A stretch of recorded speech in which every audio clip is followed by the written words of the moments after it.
us. We never detour or go off the rails, and it's just us two. It's when it's all 6 people or whatever. It's when we have guests. When things get get rowdy. I think you're saying that ironically, right? Yes. Because you're sarcastic. Okay, I was gonna say that. I think we're gonna mess around in either way, but I understand the focus. Like I'm here for it. Yep. I'm here for the hustle. Yes, very much so. We will still definitely fuck around and do whatever we usually do, because that's just how it goes. Speaking of, we fucked around last time. We were like, hey, this is the thing. We're pulling stuff out of the air and out of our ass, so we can't determine this yet. And we got it delayed another day, as we do. So final day for investigations. 3rd time's the charm. February 24th, 3:12 p.m. Ryan Cole offices. We determined... What was the nail in the coffin? We know that Marshall, the cowboy guy, is trying to avenge his brother in some way. But that wasn't enough. Oh, because he framed, in a sense, Goodman. And Meekins didn't really see what he thought he saw because it was Marshall. And he didn't really mean to frame him. He just wanted to see the evidence for SL9 for the last time. So I don't think he was even aware of I think it was just I know it's a stretch to say it anyway, but it could have just been a coincidence that he happened to die there. It doesn't seem like it's super, super related to what he was trying to do, because he was just razor focused on the case. He was like, I know something was up. My brother was unkillable. There's no way. There's something was shady. And he just didn't believe in the process that they did. In the heart of the cards. Is that a reference? I think so. I think that's a Yu-Gi-Oh reference, isn't it? Believe in the... You were asking the wrong person. I was not a Yu-Gi-Oh gal. I am not either, but I still know the meme. Yeah, I believe in the heart. Yeah, it's a Yu-Gi-Oh thing. Look at us. I'm already doing this. Is that razor focus I was talking about? Yes. So you might be on. It's probably he definitely doesn't seem to have ill intentions. He didn't really even know about all the fingerprint locks and stuff. He doesn't seem to have enough depth to him in that sense, I guess. But that's not. What was the actual thing that we discovered? Was it just that made them say we have? Because I think there was something else. Because even though we kind of proved that Edgeworth was congratulations, that just means that now there's no chance that your client is innocent, because this one that had died here wasn't actually the thing, and the one that died at the prosecutor's office was real, and that's where your defendant was. But so didn't something have to happen after that got us the delayed thing? I think oh boy, I know it's gotta be right there in my mind, but what was the process? We got him to admit everything. He admitted it really of his own volition, the full story. I don't really have anything new. Excuse me. Oh, still there? Okay. Yeah. I don't know. Maybe I'm a little if we play through. Yeah. I'm so sorry, Mr. Wright. I know we're a bit late today. And I'm sorry for what my sister said. Oh, she gave us those files. She was she was clearly, she was called to the stand. Yeah, they were. And her and Marshall were both she did vigilanteism. That was kind of one of the things that were took the law into my own hand. But I don't know that, again, that's just supporting the verdict that she's guilty, so I don't remember what happened that made them hesitate. It might have just been that so much had happened and so much tomfoolery had happened with having to watch the video several times and then having to find where he would have been hiding there was the incident with the Sonic Blue Badger thing that was in the way. So like how with the handprint had gotten there, I think they were talking about. Or was that something that we brought up? I can't remember. Again, that was all just to put Marshall at the scene of the crime and not Goodman, but that wasn't. I don't know. Maybe that wasn't enough. Maybe you're right. Maybe it was just like there's clearly more to this case that we need to do our due diligence and look into. Maybe there wasn't anything in particular. Yeah, I think everything was thrown off when she basically said like she so far has admitted to the crime several times, but in this case, you know, Marshall was like, "Yeah, can you look me in the eyes and say like you've always done the right thing?" And she's like, "No, of course not." Like, and she was like, "I straight up have done things." Yeah, she's like, "I am the law." Yeah, like I've done things that don't count as. No wonder she and Mia were so good together. And I remember Edward being like super shocked about that too. Like, so I don't know. I feel like there's definitely obviously more to the story. I feel like we're scratching the surface, but there's still many pieces because we've even got like stuff in our evidence that like we don't know how it applies. Like that stupid face thing. What's that jar about? Drastic measures. That's just the way it is. We did what we had to. No one found to get the verdict he deserved. I didn't know. The SL9 incident was just another name for... Right, they were witnesses. I forgot. Alright, sounds like everyone's heard about these killings but me, and everyone's been a witness apparently. Lana wanted Dark convicted so badly. That's why she used me. That's why she used what happened to me. Well, that doesn't sound good. It sounds like your sister she twisted your trauma for her own gains. Go on. It's all there on that file. Joe Dark's last victim was Prosecutor Neil Marshall. He murdered Officer Marshall's brother. He left behind an incriminating piece of evidence. Okay, but what did you have to do with those killings? The night Prosecutor was murdered, Joe Dark tried to kill me. Oh, what? Why? Officer Marshall's brother, Neil, was only trying to save me. Okay. So that means you... Yes. I was a witness in the Joe Dark trial. You would have known this if you read those papers. Yeah, well, I'm sorry that there was a lot happening. I mean, we did. Yeah. We saw that, but I guess just Phoenix didn't really register it.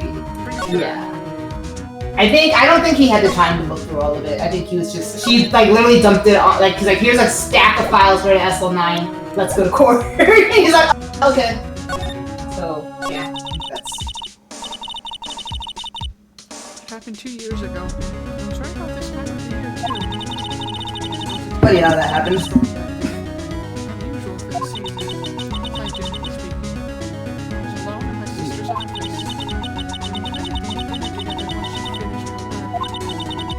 Suddenly, this terrifying man came bursting into the office. There's more ways she's paralleling Sky or the Fake sisters. Yeah, but this with for more reasons than one, I should say, but I don't know, like they're talking him up like he was like a really big serial killer. How did he burst into an office, the prosecutor's office for one, and then just decide to kill it? Like, okay, I'm sure it won't stay. Sorry. It seemed like he was running from someone. We were all kind of confused, like, why would he turn up in the prosecutor's office? That could be reason, you know? We'll get to that in a second. He pulled out a knife and screamed at me. Why would he scream at me? There's no reason ever to pull a knife or scream at me. I didn't know what was going on. He just Prosecutor Marshall showed up. Yeah, he wasn't even a police officer. He was a prosecutor. And he tried to be a hero. I know how this story goes. Chief Marshall's brother. Take me hostage. But Marshall, his drawing hand was too fast. Mr. Marshall tackled him. He didn't even say draw. He just pulled it. He just went for it. Yeah, that's weird for a cowboy. But what happened after that? I'll never forget it. Lightning struck, and the lights went out. Suddenly, a bolt of lightning flashed outside the window, lighting up the office for an instant. And I saw it I can still see it now. Okay, sounds like a good instance of photographic memory for the right reasons. Permanent picture, huh? Mr. Marshall. Okay, so you weren't able to testify about that? He asked about when I was attacked. She made out the crime. Made it up? You mean provided those evidence? The prosecutor's office wanted that computer so badly. Forged the evidence, and Mr. Edward used it, knowingly. Yeah, he's surprised, but he does this stuff all the time. But he's hot, so it doesn't really matter.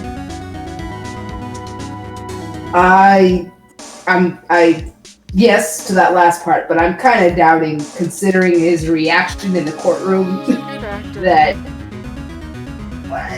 Is he though? I mean, yes, he's perfect. I'm sure he knew everything. I'm sure that. I'm sure he didn't know anything about it. Say the Lion King.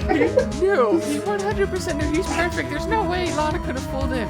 I want the validation. I want to be right. I don't even care. Like, if Edward had really done it, like, I would be totally on board with that too. I just want to be right. He totally knew that he was giving false evidence. He didn't say anything, but he couldn't have known. You mean he absolutely knew it. That doesn't sound like the Edgeworth that I know, and I know him better and for longer than you. He's perfect. So if Lana faked evidence, he absolutely would have known. No. Your opinion aside, as wrong as it might be, that's when it all started. Whether or not he knew, even though he did.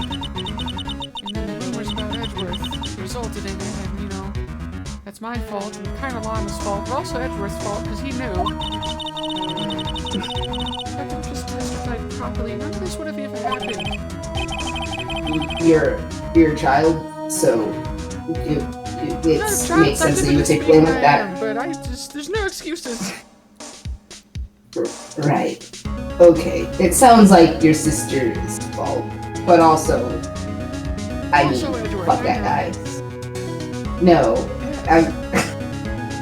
So it's true, even though he may not have known it, because he's perfect and he has his own pride, his own code. Edgeworth really was involved in falsifying evidence. Involved, yes. He was Lana was never the same. She had been cold she is today. Yeah, she must not have been able to face up to what she did. As, you know, unlike Edgeworth, who's, you know, managed to come out on top despite the world going against him. Yeah, especially not to Emma, though. So, what did you see in the instant that crime occurred?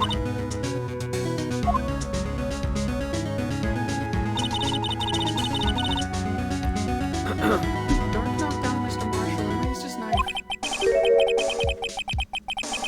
You Marshall was stabbed right in front of this poor girl. Jesus. No wonder she's so messed up. I don't know what happened after that. Apparently I passed out because trauma. So just think about every time that you've been mean to me. Oh, right. And also, while I'm doing that, I'll think about every time you were mean to me. Yes, but mine's justified because trauma. Uh-huh. When I came to, Lana was cradling me in her arms. I mean, I guess you've been through a lot. I Scientifically But speaking, yes, you should pity me. no, I do feel sorry for you, but you know, it doesn't justify it. It's kind of haunting, all the empty stands and everything. Yeah. I couldn't bring myself to testify about the incident. I tried, but the word just wouldn't come out. I drew a picture, but it wasn't any good. I don't do art, I do science. Okay. So 2 years ago, you were like a child, but yeah, that's understandable. You were only 14. Please, when I was 14, I have an IQ of 190. So basically, I was already 36. Like I said. Scientifically speaking. Once it was all over, I made up my mind. I decided to move over and become a scientific investigator. I want to be able to fight crime with my testimonies. And find the evidence to make an airtight case. That way, Lana would never have to forge any. And then Mr. Edgeworth wouldn't have to use it. Knowingly. Well aware of what he was doing. How did that's a mighty big jump, but you're young and optimistic, so I'm gonna cheer you on. Sure, I see.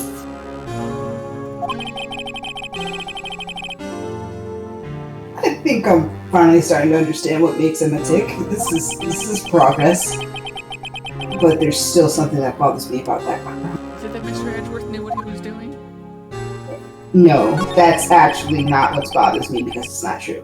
Anyway, there's something else that's puzzling me, Emma. What is it? You said you were in Lana's office at the time, right? That's right. And why then? Yeah. Thank you. Why then would a serial killer come running in there? What was he doing there? Not only that, but he was being chased by a prosecutor, not, the police. I mean, you've seen the marshals, right? I have. No, that makes sense. I did consider that he was just trying to. Again, he was just trying to be a hero, but hunting still. His bounty. He was like, "There's a price on your head, and I'm gonna bring you in alive." Bang bang. But really, there's no mystery there. There's a reason for all that stuff. Joe Dark had been taken in for questioning that day. Oh. Okay, by the police? Again, then why was he at the prosecutor's office? Of course. I mean, this happened at the police department. Oh. He tried to run away halfway through the interview and fled into my sister's office. Aren't the police department... Yeah, weren't the police department and the prosecutor's office 30 minutes away from each other? Maybe not at the time. Okay. But why did you run all the way over to your sister's office? Because the detective offices and the questioning room are right across from the elevator. Okay, so they were just there? Like... Hush. So they were in the question. Gotcha. All right. So across from the elevator. But Lana was the chief prosecutor, wasn't she? Oh, silly. Didn't I tell you? Honestly, it sounds like she was a detective at the time, so that might be why. Didn't I tell you? 2 years ago, Lana was a detective. Yeah, questioning room across from detective offices. Didn't you get... Scientifically speaking, I have to explain everything to you, don't I? And she was the best in the entire force. In fact, after she left, nobody does detective work anymore. It's all left to the attorneys for some reason. Doesn't really make sense. Oh! Now the hair guy's like... That was why... Yeah, no, that actually makes sense. That's news to me. Don't disrespect my boy. That's my boy, don't you do that. Okay, so that explains why in the file I was so confused about the lead. Like it said she was like the lead investigator or something that she was the lead of. That didn't sound like prosecutor work. It sounded like detective work. Yep, here we go. That's news to me, but that tracks. After the Joe Dark case, she was transferred to the prosecutor's office and made chief prosecutor. Like study? Lana used to be a detective? Okay, I better have another talk with her. I mean, Jesus, you that to be a was... detective? No. Well, look at you. You're basically being one. Yeah, I know. Wait, was that encouragement? was that praise? Basically. No, okay. You see, all of a sudden you start opening up about your trauma, and now you're Yeah, I mean, kind you're of just against my praising will. me. You really pushed me into a corner here. Okay, well, you know what? I'm helping your sister, so this praise could have been coming.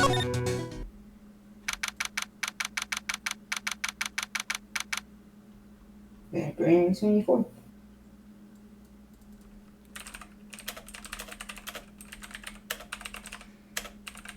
Hold on a second.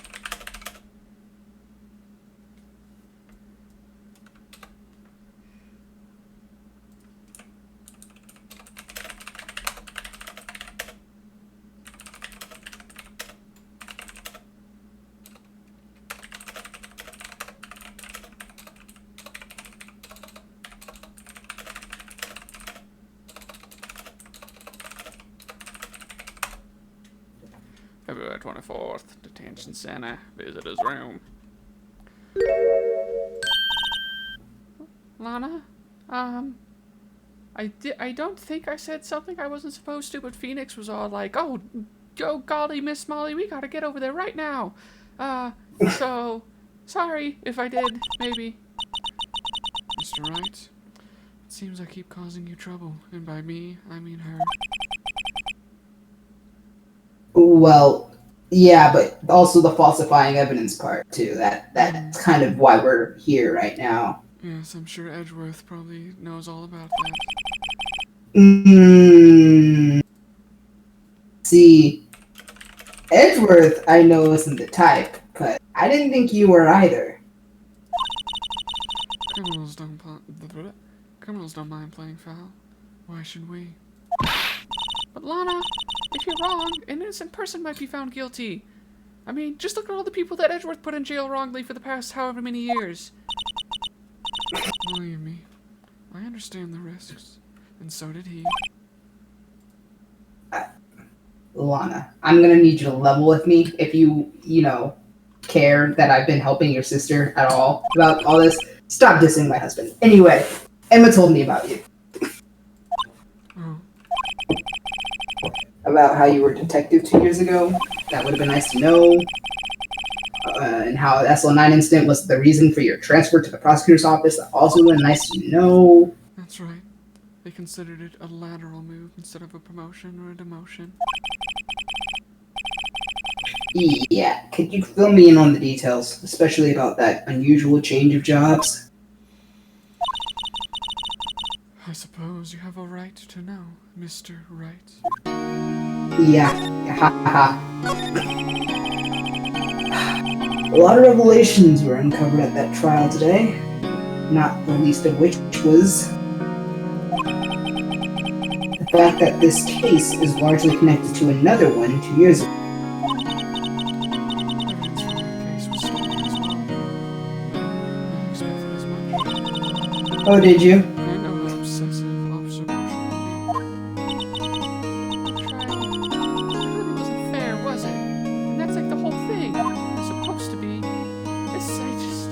Every time I think that I have a timeline figured out for this new scientific judicial system, you guys just make me realize how fucked up it is, and I just need to speed it up, and I don't want to. It's gotta be perfect. Better you know now than later. I believed in you, Lana. I believed that no matter what happened, you'd always stick to the truth.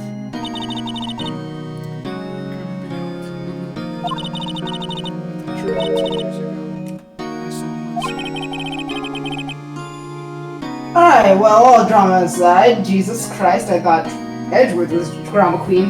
The fact of the matter is, at 5:15, there was no murder at the police department. Tell me it's not true, Lana.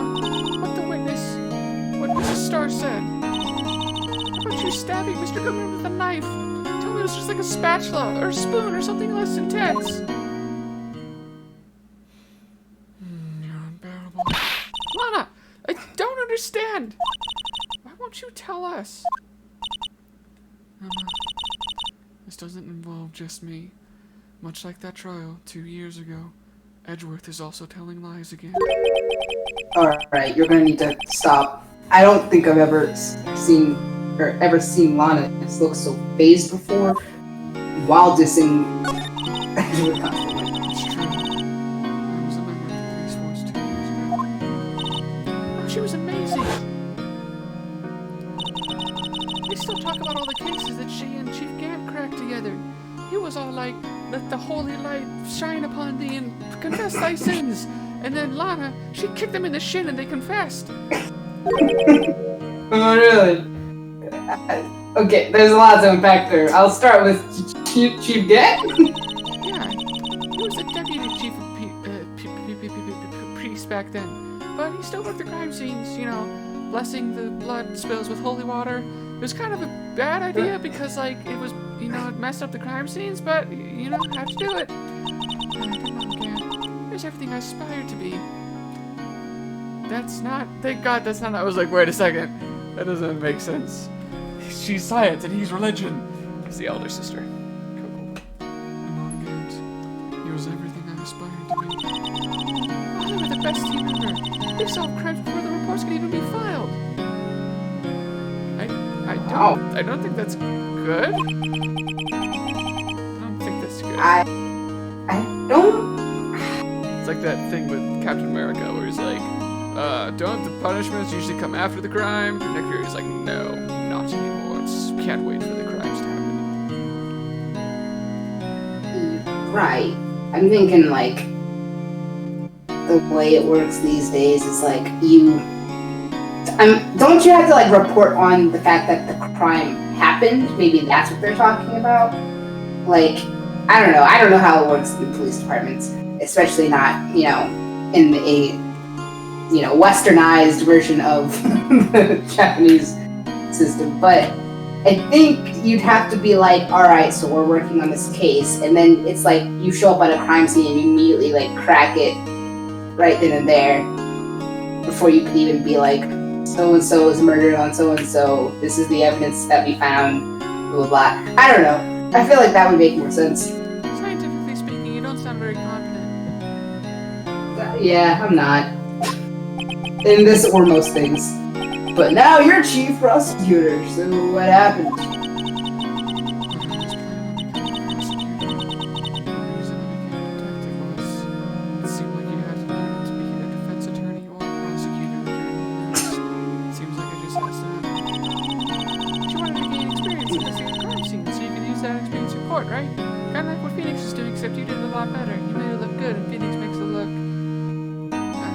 Stressful? Because it is. God's help on us on 9 case was crucial to its resolution. Chief of priests and arranged my trip to the prosecutor's office. He said it was God's will. Right. I'm sure he did. But, like, why? Why? That's not telling us anything. Maybe I should ask more about this investigation of theirs 2 years ago.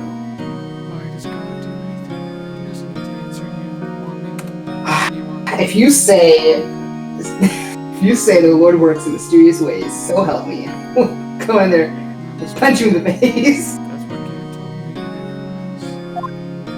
told me. I'm sure he did. 2 years ago, I was second in command of the detectives investigating dark. Alright, second in command. That means the investigation lead was David Grant, right? I suppose you mean Gant. Oh, I said Grant, because I see Gant and I think Grant this entire time, but this time I actually said it.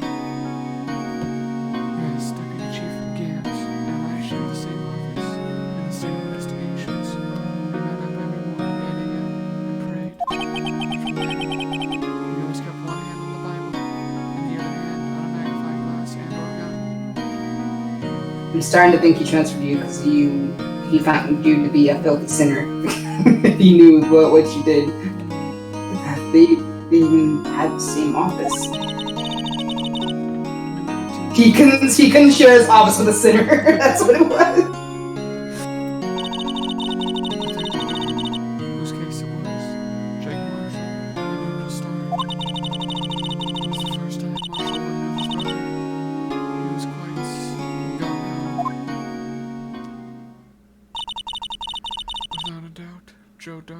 serial killer. We asked him to come in for questioning. We were desperate for evidence. That was when his final murder took place. Tried to murder him. Prosecutor Marshall was trying to save me from Dark. You see, the first person who shot what happened on the scene of the crime was me. Well, you were right there. Like, right? They were both in the office at the same time. So, now you tell us, but that makes the most logical sense. The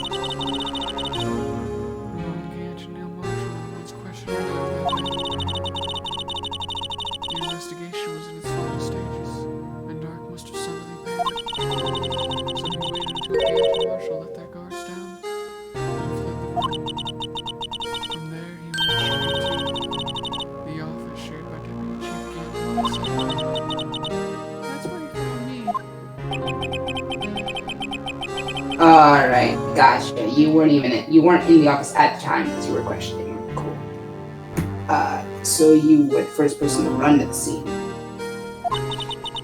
appears so. All the spotters and papers while Gant and Marshall were questioning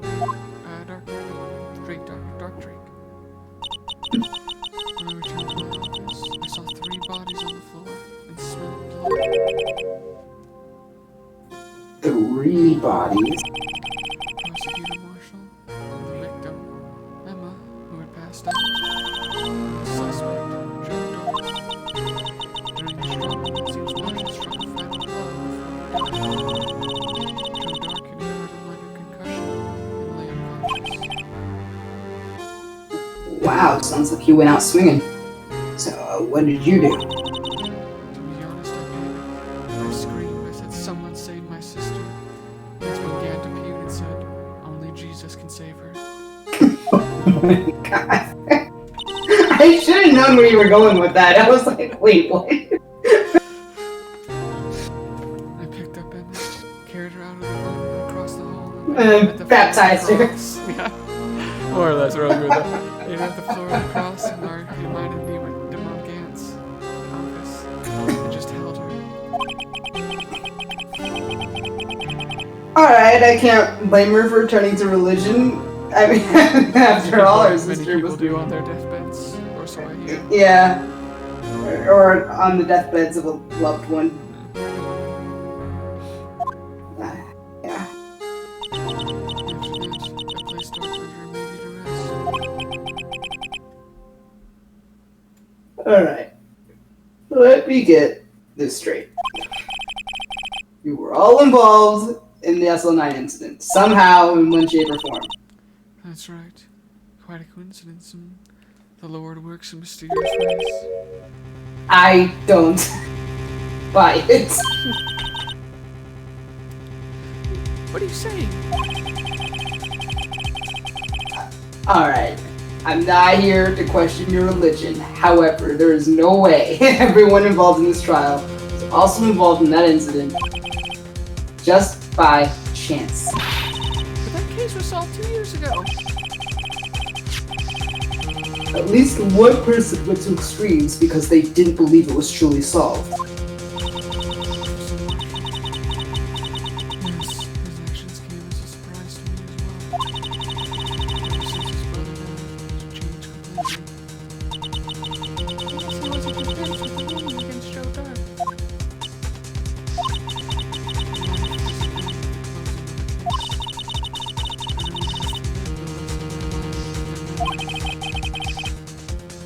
That case just might not be over yet. Emma was assaulted by Dark at the police department, right?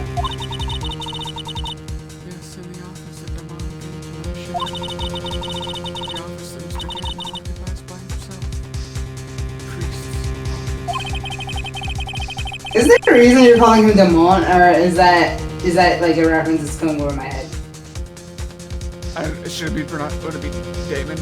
Damon? Yeah, like I've been thinking it was Damon, but I thought Damon was a reference to just with something her that voice, I think it just kind of rolls off my tongue that way. Because I think I say Damon when I'm talking with as Emma, but I just think with her voice, it just comes off naturally as demonic.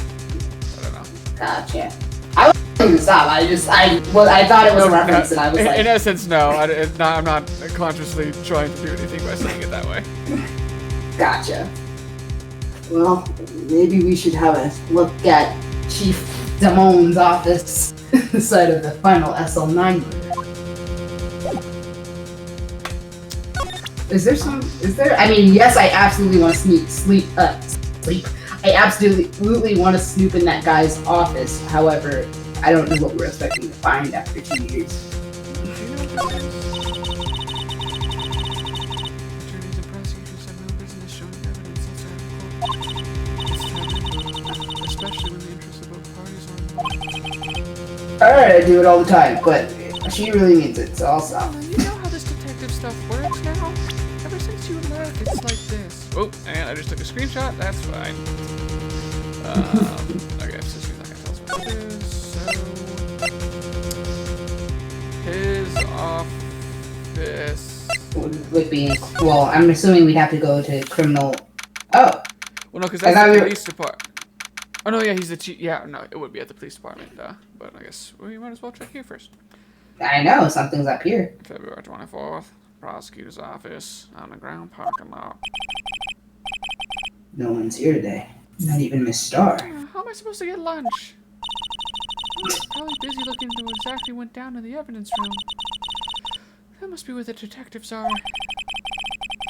But we proved in court today that on the day of the crime, Noah was murdered in the evidence room at 5:15 p.m. Yeah, I thought we were finally making some headway in our case. Well, instead it looks like we just ended up making Lana look even more guilty. Yeah, is this how things usually go for you? In a sense. Oh god, hang in there, Lana.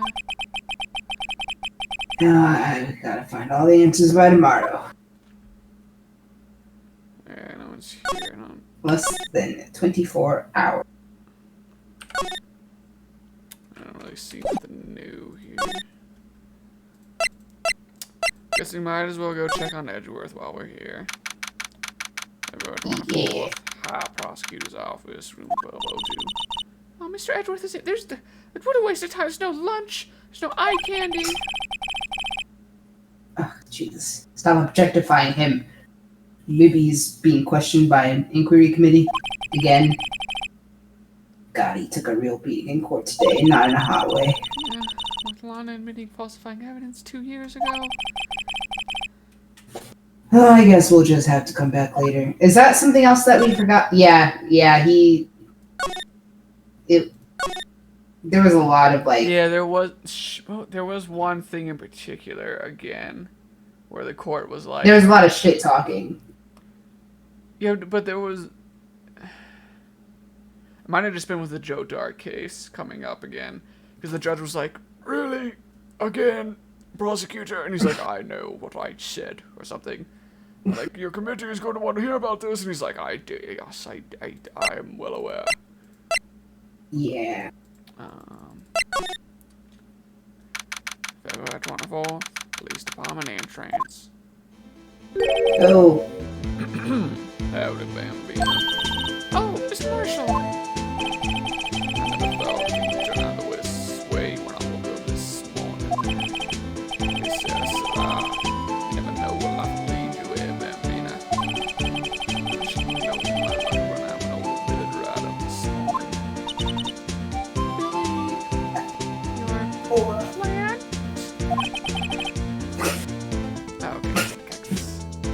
Must be his cactus. Also, they just let him go, like, after admitting that he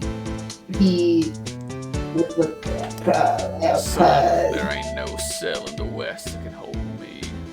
Impersonated. He impersonated another officer to get evidence that was supposed to be moved, and also, did he steal it or did someone else steal it? He said that it was already gone when he got there, if I remember. Right. Okay, so I guess the worst thing he did was like, well, he assaulted another police officer. Yeah, he assaulted Meekin. I mean, he does have a very punchable face, but he didn't deserve all that. Like, you knocked him out cold. You got him basically. He was like thought to be a suspect in murder. Like, he was thought to have done it. Yeah. You were. What if he had done like? Yeah, he hadn't even convinced himself that he had done it. Like, if he had like gone on death row for this, he'd just be like, "Well, I didn't get the evidence that I wanted. Oh well." Oh god. Anyway, say, where are you headed? Just over to the prosecutor's office for a little interrogation with a certain perfect prosecutor. No, you're. Appearance, but we all know I won't be coming back. Yeah, you're. Oh, he's getting interrogated. Yeah, that makes more sense. So I bet you can't go in the evidence room today, partner. Mr. Marshall, I want to. Also, why'd you do it? Huh? I'll draw your gun. You'll talk. You will not draw his gun. Why do prospectors head westbound, Vina? If ever there was a case I need to know the truth about, that one. Before you turn yourself in, Mr. Marshall, would you mind telling us exactly what happened? Looks like I won't be getting a steak lunch today. Yeah, mix two of us. Yeah, she wasn't there today. You're out of luck there. Something was fishy about that trial from the beginning. It won't just be neither. All the detectives thought so. Have we talked about why he would have a grudge against Lana? Like, never mind the fact that it was the wrong thing to, forge evidence and all that. But why would he? I'm still not sure why he's so mad when Joe Dark was found guilty. Was it just not in the way that he wanted? Yeah, we're gonna get that information now, potentially, because that's what he kept saying, so you just didn't agree with it, and now he's saying it's fishy, so that's what I think Phoenix is gonna try to get to the bottom of right now. Gotcha. What do you mean, fishy? Some of the facts reported were inconsistent with the evidence we found. For example, the murder weapon. Right? The switchblade knife with the broken tip? That was Joe Dark's alright, but in the initial autopsy report, question raised. Question, I love those! The blade of the knife is not a perfect match with the wound the victim sustained. Alright. Consider me like a junior detective because I'm still like a full. Speaking, obviously he means that there was a good chance that the knife was not the murder weapon. Yeah, right. Alright. Cool. However, in the report that was finally submitted, that possibility had been erased.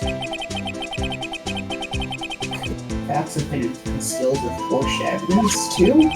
That case of behind scars on all of us.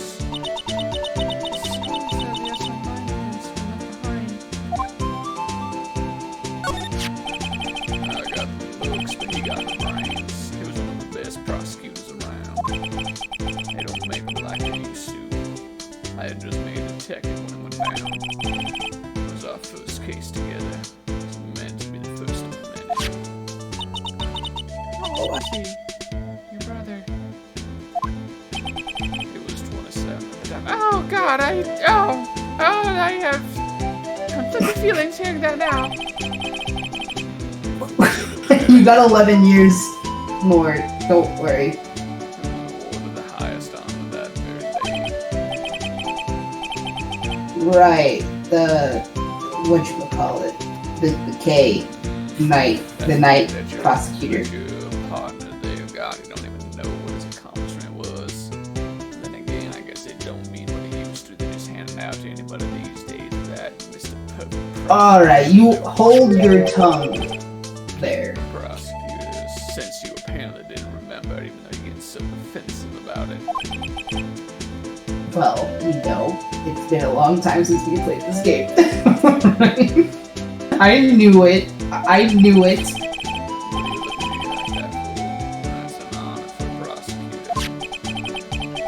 Alright. brother, but that also means for some reason he doesn't know why it's like it was done in mockery of Edgeworth. I don't know. The day the SL9 incident took place, that wasn't the same day as... That's right. It was the day of the evidence transfer. Interesting. It was drizzling that morning, and by nightfall there was thunder. Can't believe 2 years had gone by already. I tried to steal the evidence so the case wouldn't die. Apparently someone tried to stop you.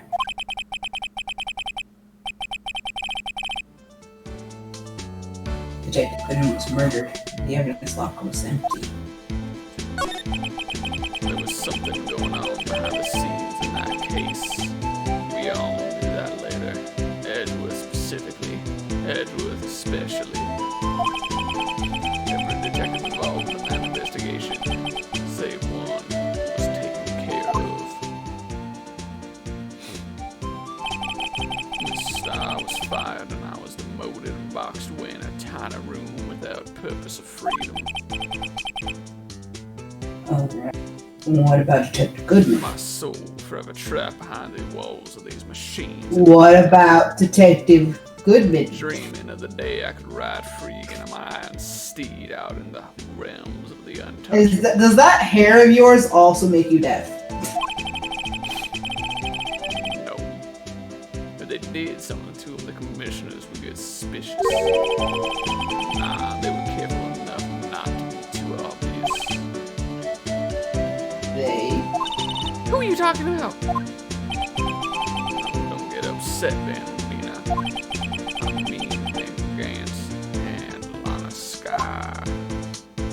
The investigation lead, Damon Gantz, and his second in command, Lana Sky.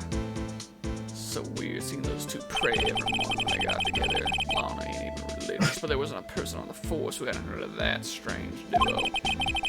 That case was the biggest step in both of their careers. After the case ended, Lana transferred to the prosecutor's office, right? Yeah, Damon Gant, the new chief of priests, arranged for that to happen. Said it was the will of God. She'd never been the same since she left. Everyone who knew her said so. Chief Prosecutor Sky was totally different when she was a detective. Yeah. Something like that, too. Tell me, what happened to my sister? Sorry, Bambina, but her secret is too well guarded. I never found out. Not a secret. It all started 2 years ago. She's got skeletons in her closet for sure. So there you got it. And that's my story. You enjoy it, partner? Yeah, it was certainly enlightening. And that's what I strive to be, enlightened. I've been searching for that ever since that day, but because they locked me in that small room with no sense of freedom, and now my cactus has died, I just don't know what the purpose is anymore. Do you know how hard you have to try probably to kill a cactus? Jesus. There's one thing I know for sure. Found out in court today. There's one thing for sure I found out in court today. That boy Edgeworth isn't just my enemy. He's the enemy of all free men in the entire world. Oh, you mean Edward's not your enemy? He was the one who used falsified evidence to get a guilty verdict, and he was well aware. There wasn't a doubt in my mind that he knew what he was doing.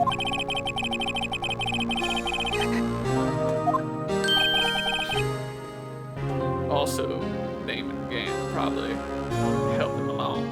Gave him that little wink and nod. So committed to this bit. Exactly. I'm nothing if not committed to these stupid bits that I do for good reason, obviously. Oh yeah, obviously. That someone is Damon Gant. She said, "I expunge you with the sin that you are committing, for it is the will of our Lord above." I hope he asks forgiveness for himself. Don't believe me? Well, I do blame you. It's very obvious to all the outsiders with a clear sense of sight that Edgeworth is shaping as fuck. But you, being his lover, are clearly blinded by that. Honestly, I'm feeling a lot like Emma in the sense that I'm going by completely just what's evidence and what's not. So, Regardless, I won't even be a patrolman after today. Oh, okay, that was new. yeah. Too bad I won't be around to work with you. You at least seem tolerable and more honorable and trustworthy than that perfect partner of yours.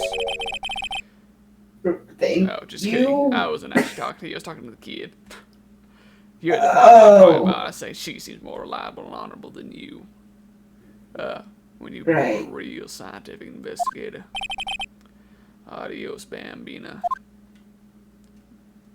That's kind of sad. But, I mean, that's just where his story ends. Yeah. He definitely knew what he was doing, but, like, that's just where his story ends. Like, well, I didn't even get the evidence that I wanted. And now, my brother... Like, I'm sure we're gonna solve it for him, but, like, even so... And I got no sense of belonging. I don't have from a different time. Alright. I said I felt bad for him. My sympathy has limits, though. Like... My cactus feel that bad. Like I said, I brought up how Meekins totally would have like taken the fall for this, like gladly. Oh man, whenever you watch A Crown of Candy, there's a character that kind of reminds me of Meekins, but alright. I'm assuming with a more tolerable voice. Oh yeah. Well, no, actually, no. Oh no! No. What's this like? I mean, it's not that bad, but it's so high and squeaky and pathetic too. Oh no! That Brendan just did an absolute job, like handling pathetic characters, like first Gallier and then that character. Oh god. Anyway. February 24th, PlayStation. Criminal Affairs Department. This place is always pretty empty, but today's it's deserted. That must mean everyone's busy solving crimes for a change. Yeah, that would be great. Oh, I don't remember this guy's name or this guy's voice. Is he? He's not the one. I don't think I've made it since. Oh no, wait, Chief. No, Chief of Police, not Chief of Priest. Different. I don't think that the Chief is the one that I've made depressed about Phoenix. I think that was just a different beat cop. I think that was an officer, yeah. But I can't be If you're looking for the others, they're all in the conference room. Thanks. Wow, he actually talked to us. That never happens. With the chief prosecutor saying what she did and the decision about what to do about, Mr. Edgeworth, not to mention our statement to the media and tomorrow's trial. Oh god, there's more chaos going on than Thanksgiving and Christmas put together. I think festive is the word usually used for those. Chaos! Sir, we'd like to have a look around Chief Gant's office. Just use the connecting hallway to the elevator to the other building and take the elevator up to the top floor. Really? You mean we can just go in there? I mean, we aren't police officers or anything. I mean, we're clearly looking just to snoop. Oh God! God, you're right. You can't. No, you can't go in there. That's off limits to you guys. Stay out. I thought you were going in there to pray. Some people come in there, for religious reasons. But if you're not doing that, then stay out. Now I see where Detective Gumshoe gets his unique charm. He's literally surrounded by people just like him. Alright, well, what are we waiting for? You said we can go in there if we pray, so let's head to the chief's office. What? Yeah, we're just kind of like, how about we do anyway? Yeah. I mean, I'm science, but Phoenix can totally be religious for us to go in there. Oh my god. Yeah. That's totally god. church vibes. I knew it. Oh my god. I knew it. I'm dead. I cannot believe. That's totally I cannot believe you pegged him from the start. I knew it. I saw that tie, and I was like, he is a man of God. I fucking knew it. Oh no. Oh, Phoenix, go ahead, get down on your knees and pray. I'll do the investigating scientifically. Oh no! Police Department, Chief's office, aka. What do they call those rooms in hospitals with the church stuff in it? Is it oh god, I'm good. Hospital religious. Multi-faith space? Reverberations, maybe? Hospital prayer rooms, non-denominational rooms. Interfaith media. I thought there was like a specific term, like maybe like a slang term for it, but I guess multi-faith room? Prayer room? I don't know. Anyway. Yeah, I guess it's just a... Yeah. I got multi-faith room, too. Oh. Like, even the fucking, like, window panes and everything are totally, like, those... It's like, totally from a Baptist church. Yeah. Oh god, I'm getting flashbacks to my youth. Where am I? The chief's office, silly. I mean, that's what's sitting on the door. Also, didn't you know... It wasn't just a bit. It was totally canonical that he's all chief priests. I mean, look at the pipeline. That's real, isn't it? Yeah, isn't it? How did they get that in here? Who the fuck takes org unless it's in kindergarten? I don't know. Hey, I used to take organ lessons in kindergarten. They used to call me Little Miss Bach. Cool. I thought I was a genius until they tried teaching me notes. Yeah,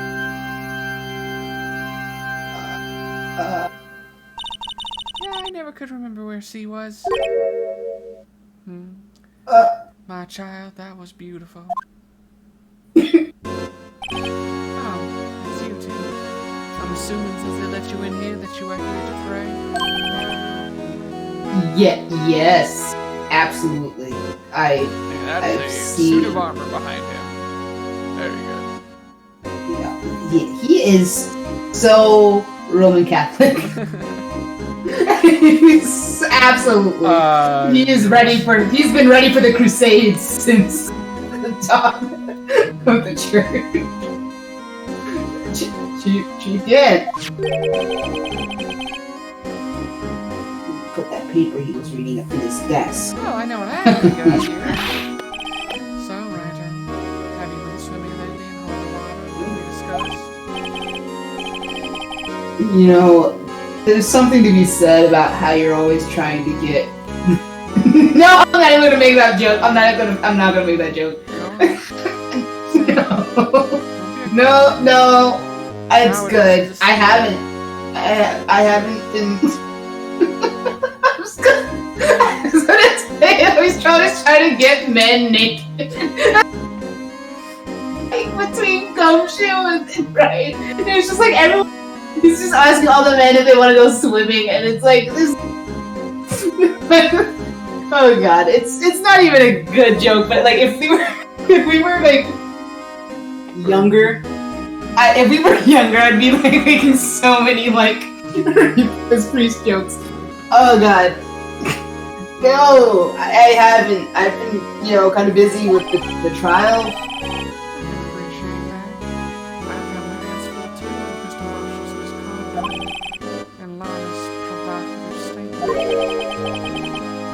Oh, something about you saying provocative.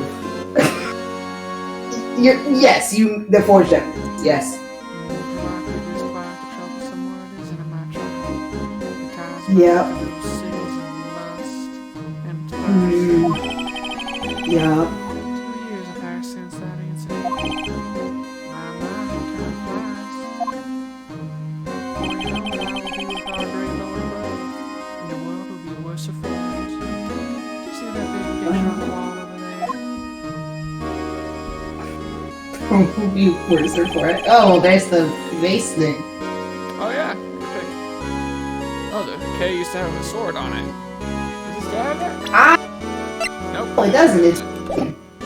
I didn't know it had a sword. I thought it was just. I guess it was always broken like that. But I made the joke about how prosecutors, like, you would think, like, the defense attorney would have the shield and the prosecutors would have a sword. And would you look at that? That was definitely one they just repurposed. Like, whoever's the best, if it's a defense attorney, it fits, and if it's a prosecutor, it still fits, because it was a sword and shield on it. We'll just change the platinum part, the little golden thing. For sure. That's a picture of me, Lana, and me. So, this is Mr. Marshall's brother, Prosecutor Neil Marshall. He's a looker, actually.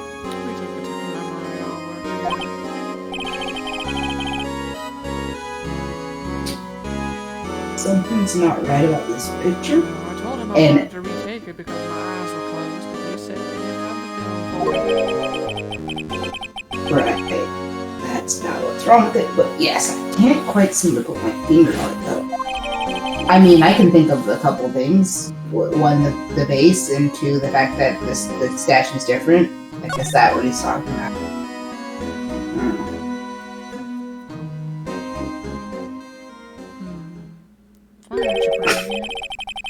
Oh. I'd like to reminisce all day, but there are matters that need my attention.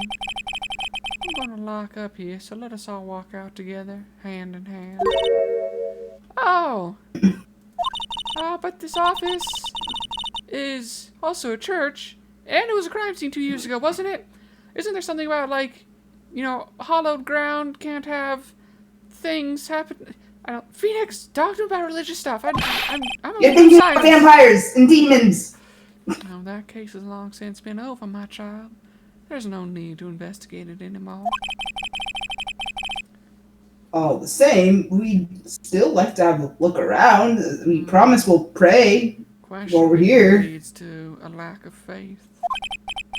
Perhaps you didn't hear me. I said there's no need to investigate it anymore. All the answers we need will be supplied to us by the Lord. Now hurry up and get out. We have a meeting to attend.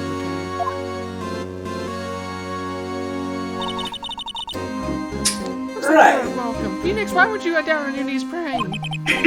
What? You! It seems this case isn't over yet after all, and you should have been praying too. What do you mean? I'm one of sites. You know this. He knows this about me. There's no way he could be convinced by that. Well, you could lie and be convincing about it, but Chief can't deny or request to search the crime scene either way. That means there must be a reason he doesn't want us looking around in there. Alright, you know what this means. I need to get on your shoulder so I can climb in through the window. You know... You gotta find that cliff, I don't Phoenix. think so. There's gotta be a way we can get inside the Chief's office. Yeah, I just told you. You walk up against that wall, I climb up on your shoulders, There's and then gotta we break be a window way. and I crawl inside. If only we had any ideas.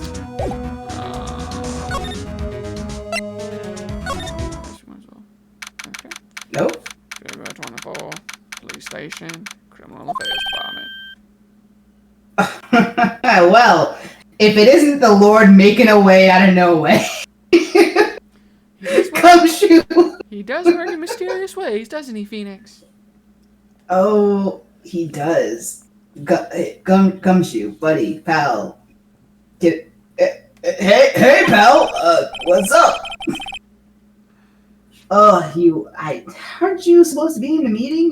Don't you have things going on? I'm just taking a breather. My feet hurt. From sitting so long? Isn't it usually like your legs? Emma, no, we need him. Stop dissing him. Scientifically speaking, it should be his legs that hurt. Well, I didn't think it was just now. But actually, from serving everyone coffee. Oh. Okay, sounds like Detective Gumshoe's still out of the loop, but I bet he's got that clearance. Phoenix, pay the man.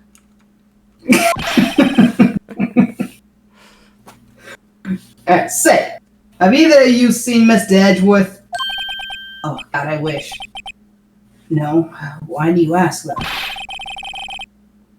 He's under fire from both the police department and the prosecutor's office. Yeah, it's probably because he knew that he was using false evidence all those years ago. Emma, I will duct tape your mouth shut.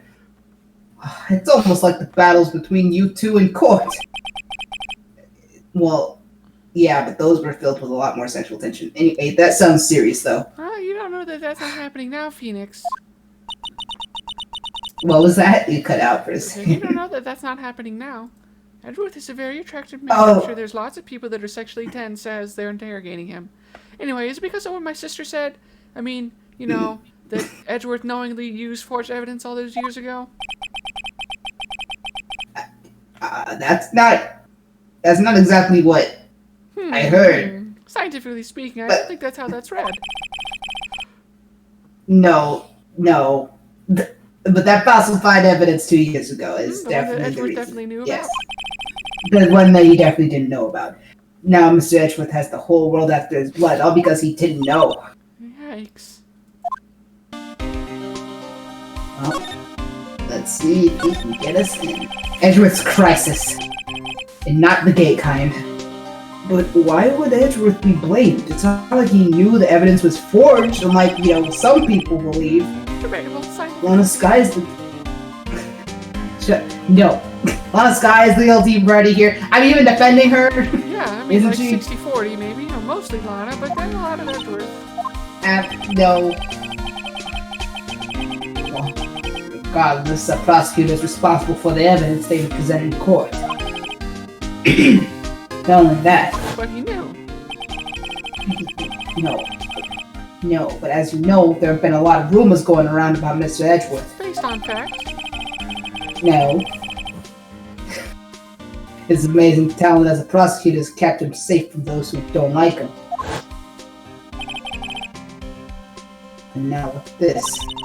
Are there really so many people who hate him?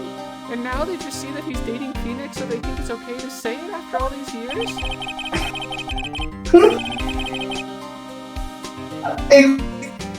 What do I have to do with this? Well, I mean, before you two were together, no one really said anything if they have hated him all this time, and now you guys are and really open about it, and suddenly all the hate is coming out without any hesitation. Sounds like you're just exposing everyone as a homophobe. That's what it sounds like. But, he's so young. There's no better recipe I know of for making enemies. And anemones. Hey, Dick, keep up the good work. Yes, sir. Let's go out for lunch sometime again. My treat. He's got friends. It's so interesting. Yes, sir. You gotta take me back to that joint sometime, okay, Dick? Yes, sir. Yeah, no, it seems you don't have any problems with enemies. What's your secret? You just say yes, sir, real fast, and then they can't not like you. Yeah, I'm also careful not to stick out. Anyway, I'm not as handsome as Edgeworth. Yeah, but I'm a bit worried about him. Don't worry, your spiky hair isn't as bad as Phoenix's.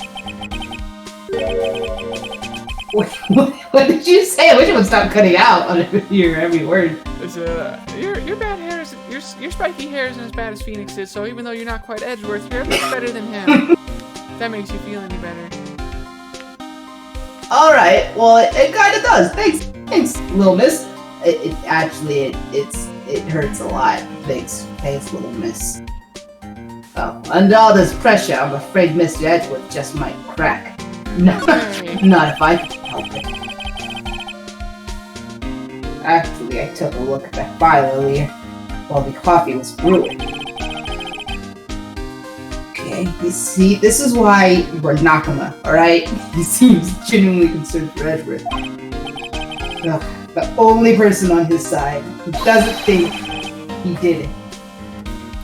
The only evidence Dark left behind was during his final attack. His final attack, so that was when he killed the prosecutor marshal who was trying to protect some girl. He doesn't even know who some girl is. Yeah.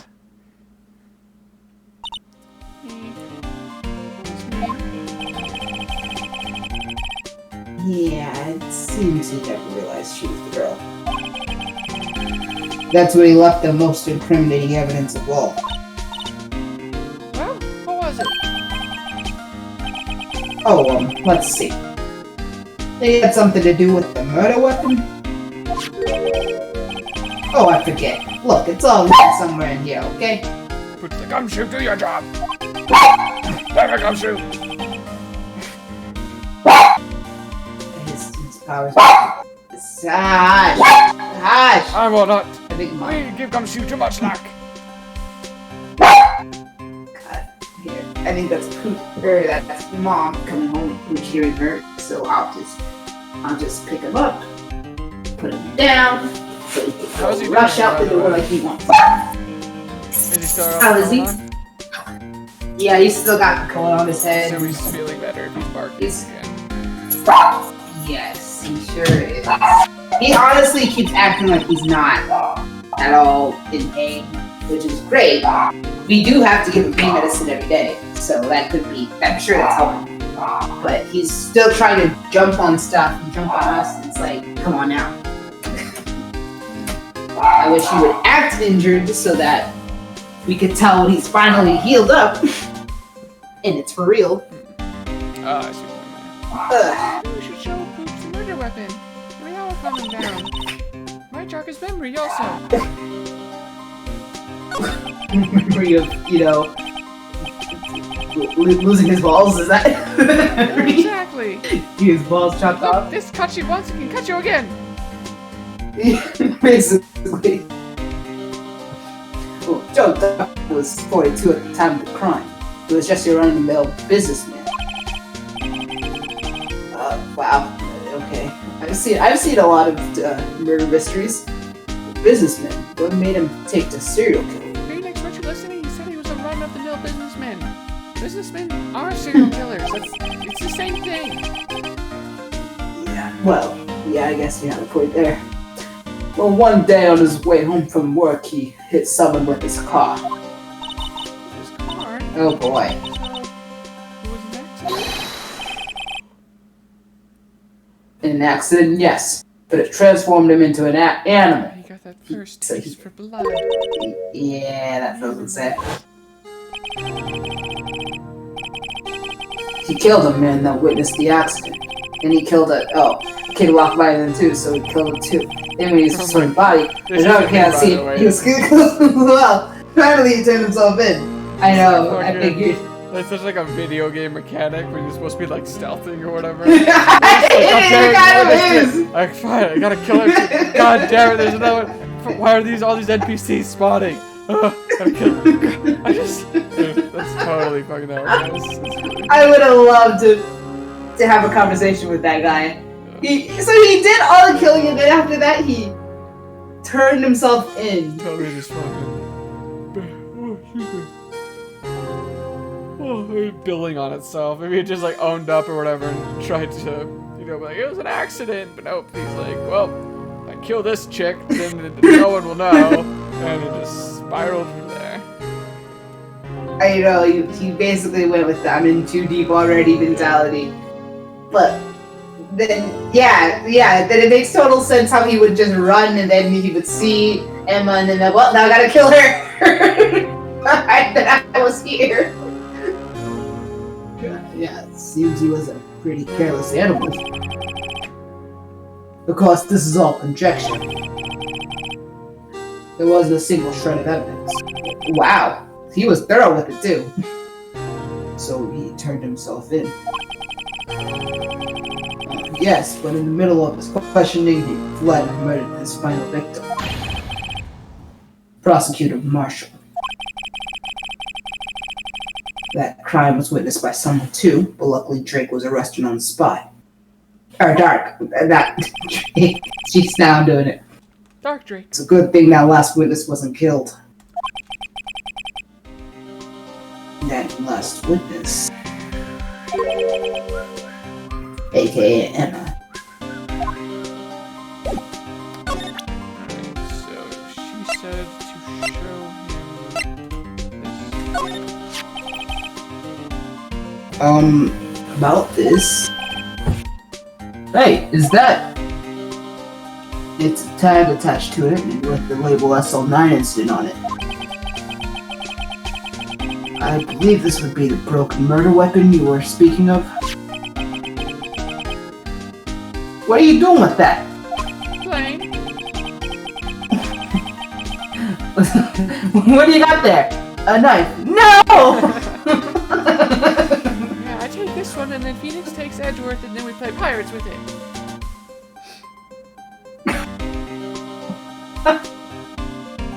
And then he takes Edgeworth. Like, not his knife, but like, he just takes Edgeworth and then we play pirates. It's Edgeworth. Edgeworth. I know, I think it just got her that last syllable. Like a great old great sword. He picks him up by his ankles and he swings him around, and then I defend myself with the broken hilt and like Peter Pan against Hook. Great fun. Yeah, he's surprisingly light. You can just pick him up and use him as a weapon. Fantastic body structure and a real solid core. So oh yeah, just the actual chiseled. The chiseled beauty works. It's just so she's so sharp. You can just actually take an eye out just like a knife. All right. Well, that face is just like. All right. Oh. Phoenix, why are you playing pirates with letting that kid run out with a knife? She's 10. You shouldn't do that, Phoenix. She's 16. She can handle a knife. She can't handle anything else, but she can handle them. That's how the system works. Ever since that case was closed, the knife's been locked away in a locker. It suddenly disappeared from the locker. It was found in Mr. Edgeworth's car muffler. That's it. Now remember what that incriminating piece of evidence was. When you showed me that knife, it all came back to me. You're welcome. Well, what was it, Detective? Quick, before you forget again, you seem to do that pretty often. Talk, man, talk! Alright, so this knife, it was Joe Dark's. Yes, we established. Oh, that's right. You don't look very confident. Oh, we tracked it back to the store he bought it at. Plus, it had his fingerprints on it too. But no one actually witnessed him using it to murder anyone, right? That's where his luck ran out. When you take a good look at the knife, you'll see it's broken. You don't have to take a good look to notice that. Scientifically speaking, people with even below average eyesight, it's pretty obvious. Yeah, well, anyway. Think I guess where the broken off tip of the knife was found. That's what did him in. Where was it? The victim, Neil Marshall, was carrying it inside his own body. It was found deep inside the stab wound. Did it match Drake's knife? Bet. Down to the last fiber. Dark Drake. That's pretty conclusive, scientifically speaking.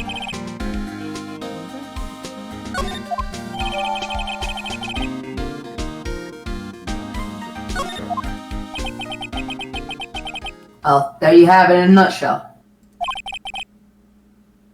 That's all I know. Okay, well, can I ask you one more thing? Oh, what is it? If it's money you need, you should ask Chief Gad. Phoenix, Wow.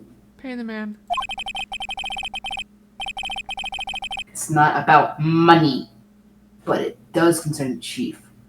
His office is a crime scene, right? No, Phoenix, it was a church, obviously. Emma, please. It's where Prosecutor Neil Marshall was murdered, where you were. I'm surprised you didn't make any comments about that. The Chief's out now and his office is locked. We'd like to have a look around if that's okay. It's okay, Gumshoe, it's okay. His brain's working hard. Alright, well, any detective's ID card can unlock the door. What? Really? We already have one of those. We don't have to go trying to steal one off of somebody, because neither of us are good at that. That seems like an intentional design flaw also. Like, why would just anyone's ID card that works, that is a detective, be able to open the chief's office? Oh, but if I let a civilian in there, I'd be charged with breach of trust. You're a civilian, you're not a detective. Breach of trust, but I trust you. Oh, well, simply put, though, I'd be canned. It's a sacrifice that Phoenix is willing to make for my sister. Emma, no. He's like, oh, no. No. Oh, sorry, pal. I don't plan on getting fired because of you. Well, how about this ID card? It was Detective Goodman's. Emma, what? Oh, wow, okay. Well, I take back what I said. I had to find out for science, Phoenix. It still seems kind of dumb, but at least they did that much, right? That won't work either. The data was deleted the day you died. Oh, no, I got excited for nothing. We are gonna have to steal someone's.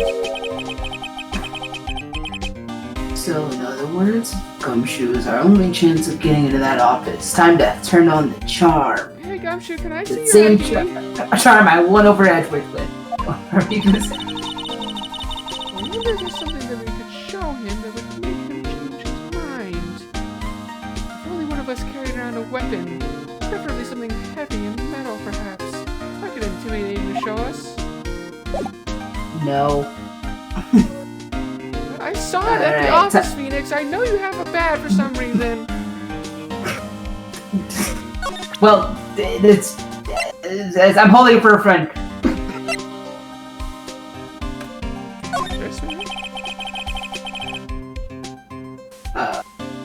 Yeah, I got it. Let me share it. Oh, if you don't, we'll give it a try. Yeah, something we could show him that would change his mind. This. About that jar. I think I've seen it somewhere before. Somewhere? Well, maybe it's one of those memories people have from previous lives. Scientifically speaking, those don't exist. And please stop crushing this man's dreams. This must be the most uninformative detective I've ever met. But that's fine. He's like a big old puppy. Something about it makes me feel uneasy. Is it the fact that it's got blood on it? Like I'm in the chief's office and he's yelling at me. What? By getting you to spill blood? The chief again, huh? Where could I have seen that before? Well, we already know. If you look at this photo, you would know. It's right there. Okay. Those do anything. Maybe we gotta show him the What if we have to get files? Or if not the files, then yeah, there might be something else. Well, he must have the same files though, right? Is that what he went through, maybe? Yeah, I've been studying up on those files. There's nothing wrong with Mr. Edgeworth's presentation. I think people are accusing him of injustice just because he unknowingly presented evidence. No, I for pal. I for one ain't buying it. You're for pal, alright. No, I for pal think he's a pal. You're looking into the case, Mr. Edgeworth? Yeah, it's a pretty big deal while it was going on, you know. After all, a serial killer was on the loose. Well, Lana was pretty clear in her confession. She forged evidence in order to prove Joe Dart guilty. Yeah, I wonder if we have to get something else. I don't think we have anything else that's new that would... That's not what I mean to do.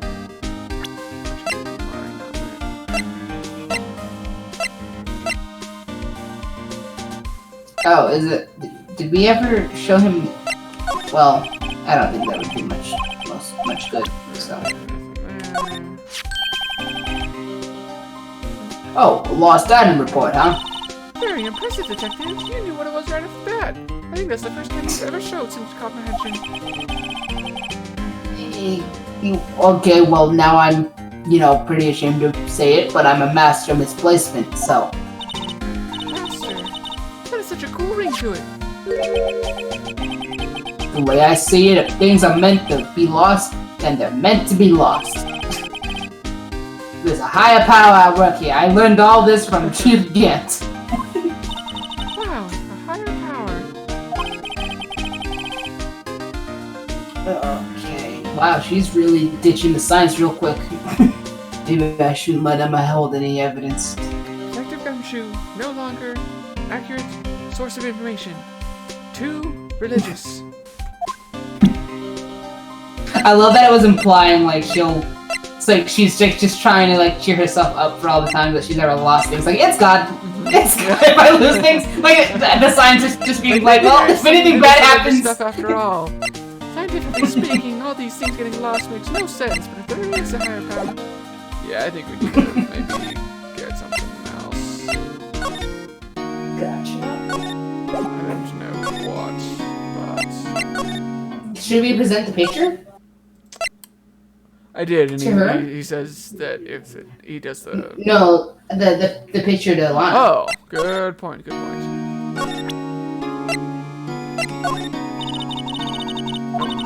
Oh, right, she probably doesn't see anything because of her walls. What did Gumshoe was saying to... Ah! Oh. Okay, so, I'll be right back. Now he's probably... Check for your Oh, no problem. I'm gonna get cake and ice cream.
Alrighty.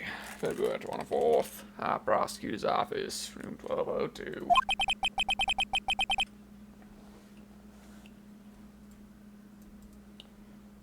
How dare you leave without permission like that?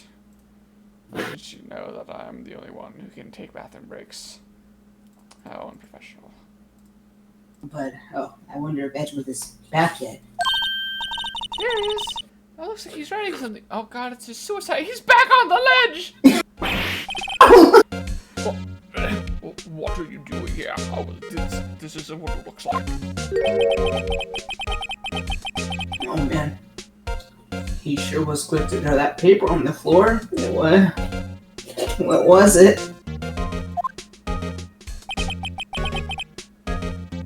Oh god, how do I bring this up without...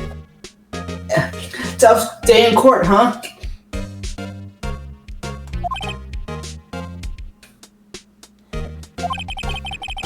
The past 2 years with rumors flying around, all because I knowingly used falsified evidence in court. What's another allegation to me? They can allege all they want. I know the times that I really did it, and this was one of them. Edgeworth, you don't have to put on the massages because Emma's here. Cheer, Mr. Edgeworth, I'm rooting for you, telling the truth like that. Oh, that's Edgeworth for you. Always trying to play the bad guy. Oh, he's trying to hide his real feelings. Oh, guys. Jesus. So what do you want? Like some people I don't have all day. Well, There's no excuse for what I've done. That is, using falsified evidence in court. Well aware of what I was doing. Yep. 2 years ago, I used false evidence to obtain a guilty verdict. And that's what it all breaks down to, and nothing I can do will erase that fact. but didn't know. Phoenix, we've been over this. He did. He didn't know because he is a good man who would never stoop so low.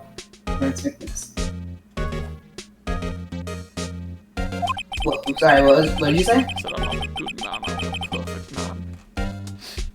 Well, okay, yes, you are all of the men descriptions. And the police department and the prosecutor's office share a bond of trust. And if that bond is broken, we stand to lose everything. The police department's error is my responsibility as a prosecutor in charge. The fact remains the same no matter what excuses you might think that I have, which is none. I knew what I was doing. Oh, Mr. Edgeworth, at least you're aware. Just own it. I take pride in my work. So tell me why. Why has it all come to this?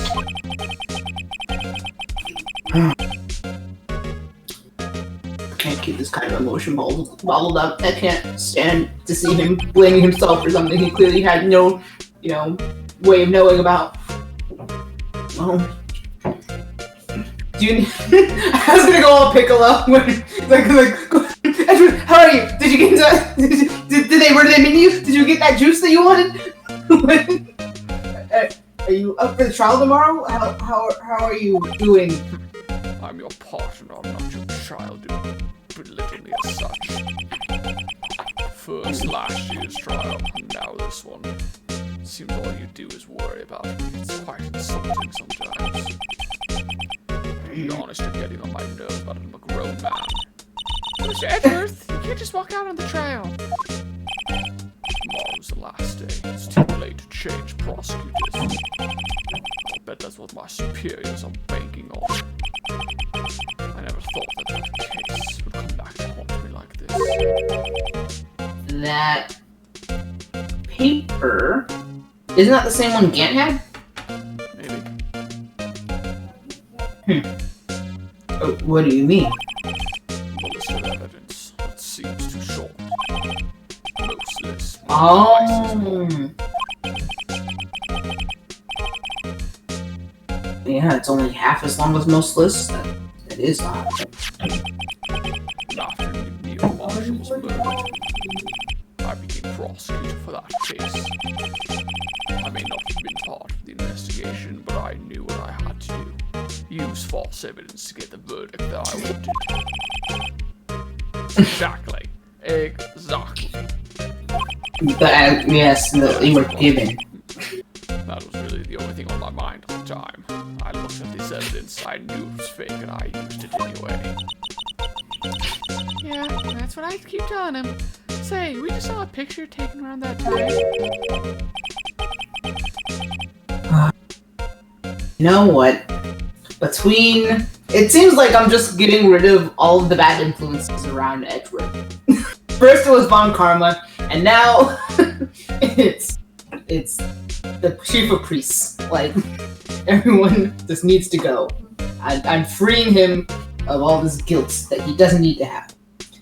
Also, that picture seems strange about it.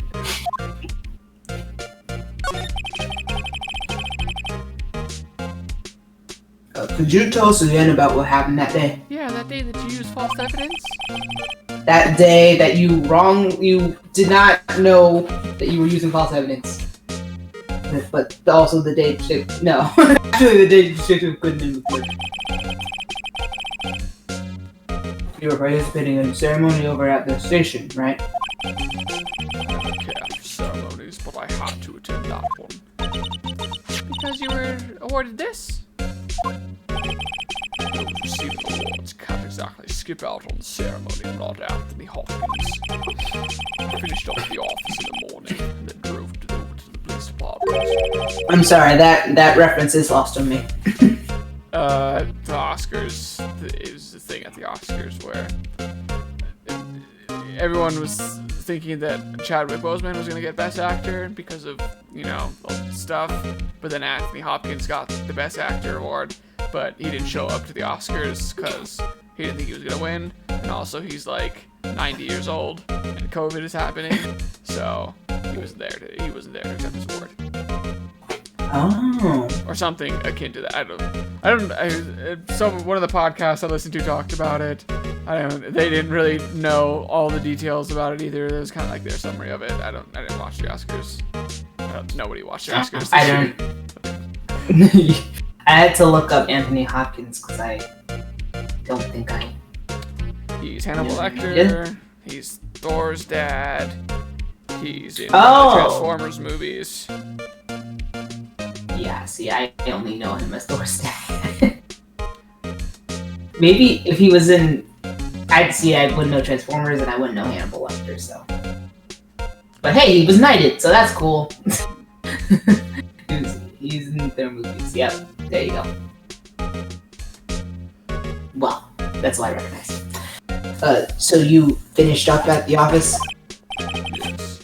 Just odds and ends, clerical stuff. I didn't plan on returning to the office that day. That is, until I was asked to take something back. Alright, and who was the one that asked you to take it back, I wonder? Take something back? This.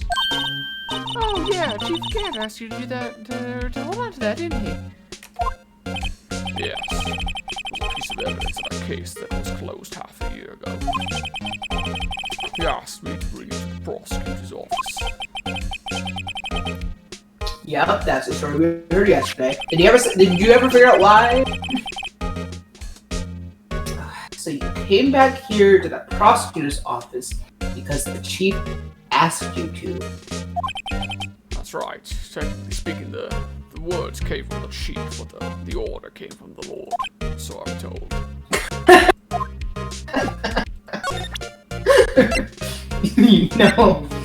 I see why you couldn't refuse. The spirit spoke through him or some other nonsense. Right, no, I can picture that being something you said. But you don't see anything suspicious about that? No. This picture was hanging on the wall in Chief Gant's office. Prosecutor Neil Marshall. He had just started making a name for himself. Looks like this was taken when he received the King of Prosecutors trophy. Speaking of that, there's something that bothers me. Since Phoenix can't seem to figure it out, I'll say it. Yes. The trophy Mr. Marshall is holding, well, it's a little different than yours. Indeed, you're right. She's got a sharp eye, this one. It's probably all that science in those glasses that do the zoom and enhance thing. Edward, she's a small child. I got it too. Okay, well, remember what? That's what the official prosecutor's trophy looked like until 2 years ago. There's a story behind its design. A story? I love it when you tell stories, Mr. Edgeworth. Tell us a story. I love when you tell stories too, but I wasn't gonna say it. Anyway, sounds interesting. Could you please tell us? But professionally, of course. It's very important for the investigation. Well, it's simple. Contradiction. That's what the award's based on. God, he's so good at telling stories, ain't he, Phoenix? That one was riveting. Oh yeah, he's the best. He is perfect, as he claims. Fine, I'll elaborate. This award originates from an ancient Chinese tale. In Chinese, the word contradiction is written with 2 characters. The first means halberd, and the second means shield. Have you heard this story? Yeah, totally. Everyone knows, but I would love for you to say it for Emma's sake. Also mine, because I love hearing you speak. You have such a way with words. Very well. Children gather around and sit on the floor. Okay. Tell us the story. Long ago, in the kingdom of Shu, there was an arms merchant. One day, he was presented the king with 2 items. The first was the halberd clay that sliced through any shield or armor. And the second was a shield he claimed could withstand any weapon. Wait a minute.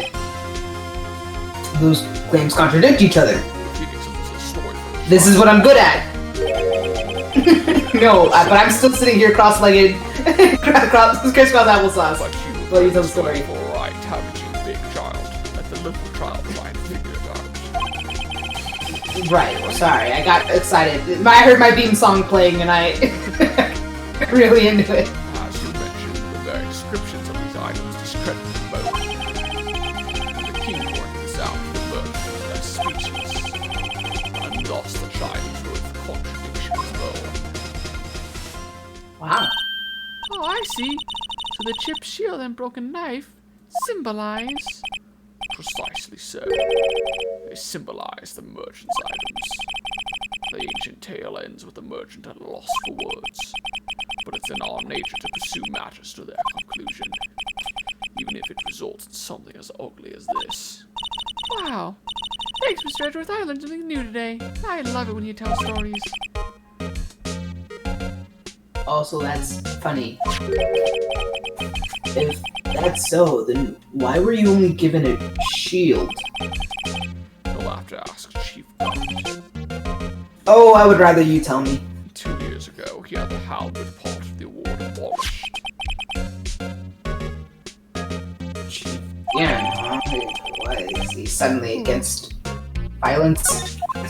That is suspicious. Yeah. Anything else we can show him?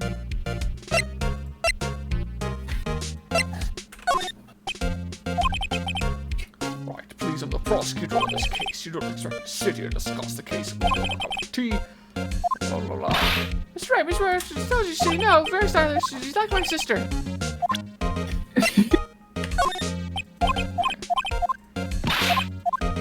only ones I think of. Everything else is... Oh, actually, did we show him the jar? I don't remember. You only show him the evidence that I say to show him. That's the only thing that's worked so far in the past. Because I base it on science. Where was that jar found again? I don't remember. It was in the evidence locker. It was in a bunch of pieces and we glued it back together. Gotcha. What is that? Parking lot. I'm gonna assume this is Star. Excuse me. Yes. Finally, my lunch is here. Would either of you care for a quarter pound of roast beef? Yes, thank you. Phoenix, pay the woman. I'm not doing it. I guess she's out of lunches anyway, though. You certainly are a curious sort, aren't you? Kind of like the first person who sucked the cow's nipple to discover milk. That is the most perfect description of Phoenix that I have ever heard. That's in a nutshell. That is how I have never considered the origins of milk like that. Interesting. Alright. Still, I never thought you'd go digging up that case from 2 years ago. Everyone in this trial was involved in the SL9 incident. Not only that, but the murder occurred on the very day the evidence from that case was due for transfer. This can't all be attributed to mere coincidence. Aren't you forgetting something? I know, that little scene I happened to witness. Right, sure. That you claim. That instant Lana stabbed Detective Goodman with a knife. No matter how much of the past you dig up, it won't change what I saw. Roast beef is meant to be savored when eaten. I'm savoring it. Don't worry, I'm savoring it.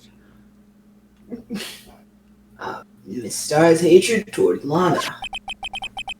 It all dates back to 2 years ago.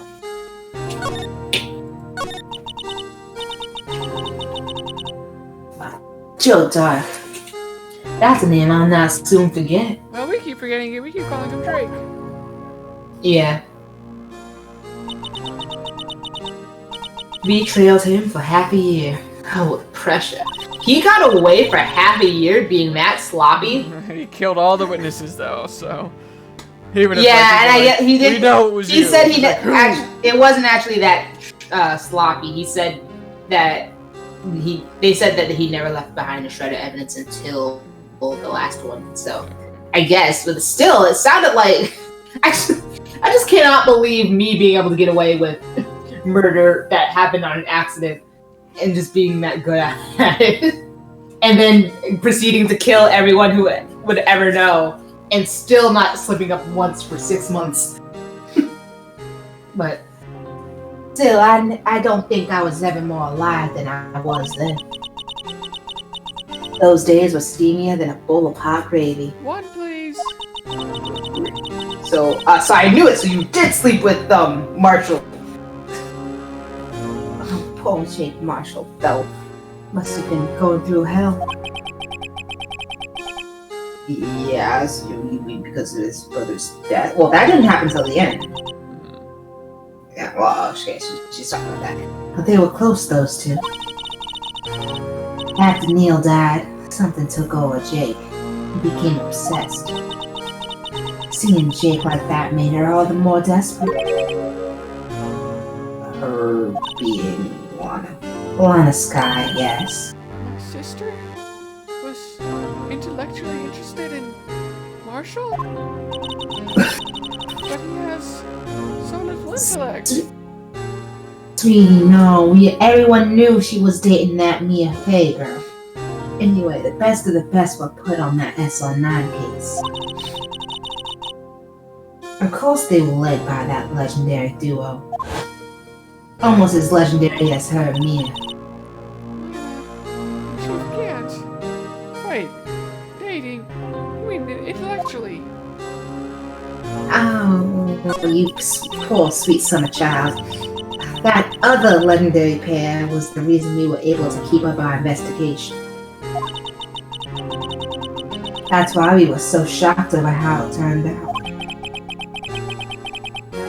You mean with the forging of the evidence? Don't get me wrong, Joe Dark got what he deserved. Still, it was obvious the evidence produced in court was being manipulated.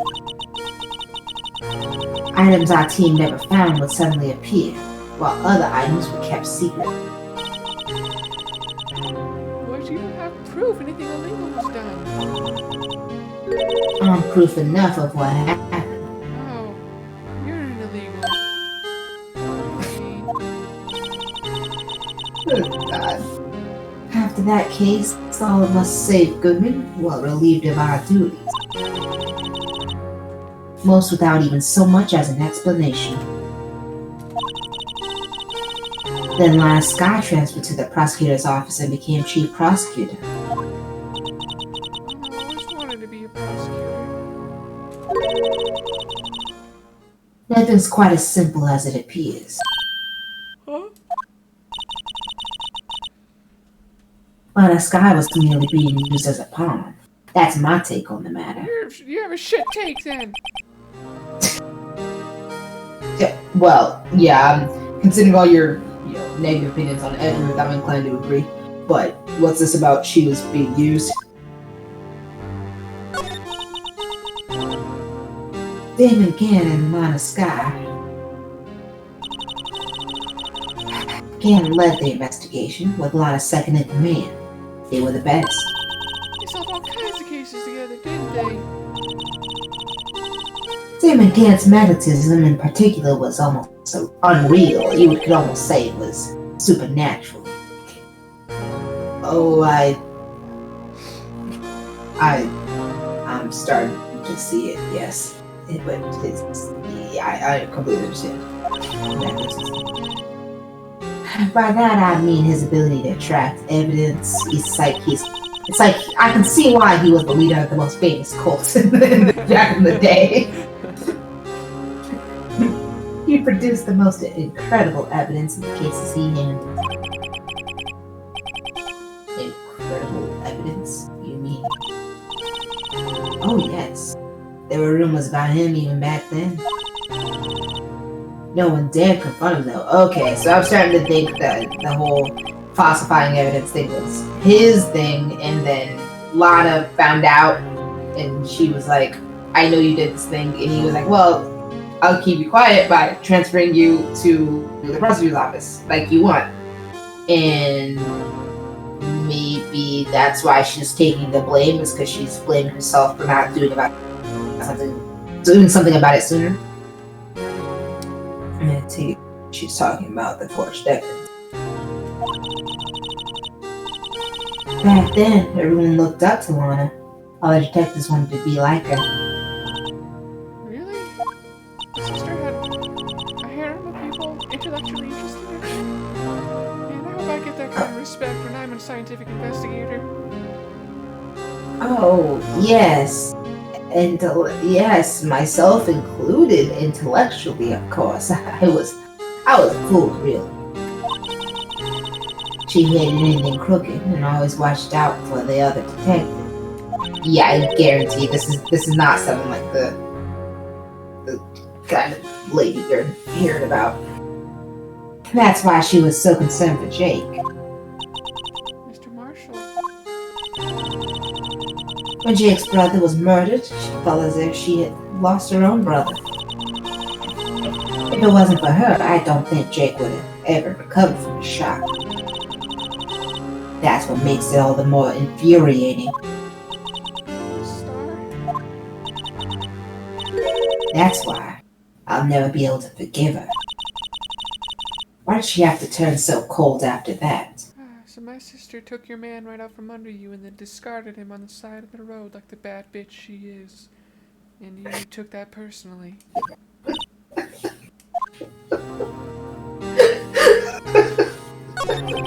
Something about this 16-year-old to this woman just being like, oh wow. I feel so sorry for you. But I'm sorry my sister's such a bad bitch. Like, man. Don't hate the player, hate the game. She turned you into a whole side piece.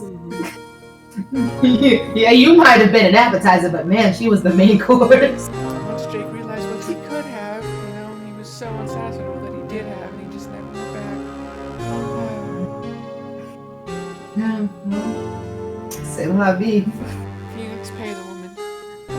I'm not paying the woman because your sister took his man. Thanks. Take her man, no thanks. Alana transferred to the prosecutor's office 2 years ago, didn't she? Yes, thanks to Chief, a priest against powerful influence, and I'm sure he would say God himself. Chief. That's right. Haven't solved the SL9 case. His position as chief was secured.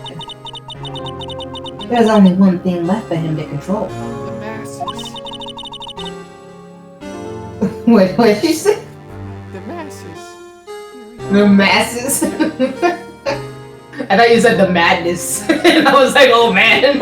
Yeah, that's his final character arc for me is just completely snapping and come, God, our children. Yeah, basically. The cult springs out, and the cult in him just comes out of nowhere. He's been fighting it this whole time. Mom, are you dying? Hear my mom coughing like crazy in the background. I think she's been choking on something. Well, coughing means so he's probably fine. And no one could stand in his way. The prosecutor's office.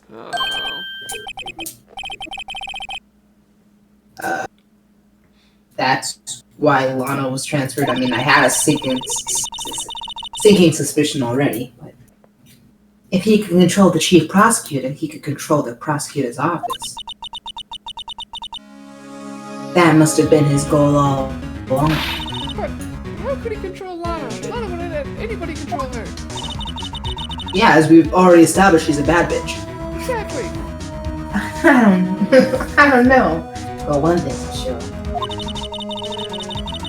Ever since that case ended, she's never been the same. Yeah, because she realized she's a strong, independent woman that don't need no man. I know. I didn't. Had I not just mentioned the Mia Faye girl, well, it's only logical to conclude she became a raging lesbian. Anyway, there must have been a reason for her to change. I don't know where I was going with that. The intellectual interest and respect of women around her wouldn't allow Chief of Priest Scant to control her still.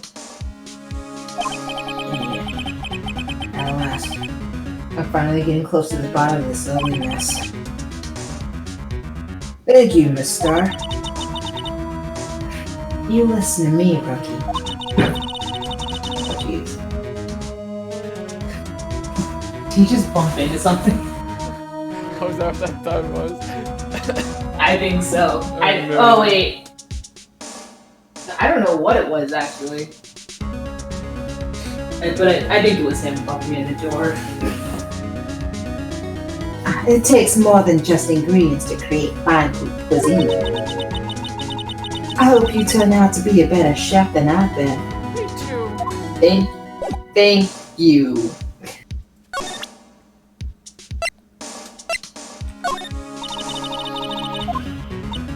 Star, fess up. I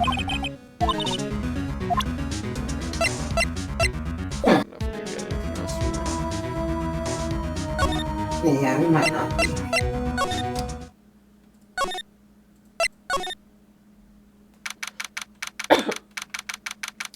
February 24th, police station, criminal affairs department. Oh, you're back. You're still here? I gotta make 150 copies of these files. Brewing coffee, copying files. Yeah, you sounds like you're an intern. I'm turning into a regular DJ. You're a DJ as well? If I'm not mistaken, I think he means desk jockey. Oh, Phoenix, I thought DJ Knowing him, DJ means desk knowing him, he could. old person. Yeah, knowing him, he could totally also be meaning like a DJ, like on turntables. Another DJ for the old people. Yeah. I gotta admire your persistency, but my answer's still no. What if I told you that I took this bat from Phoenix's office?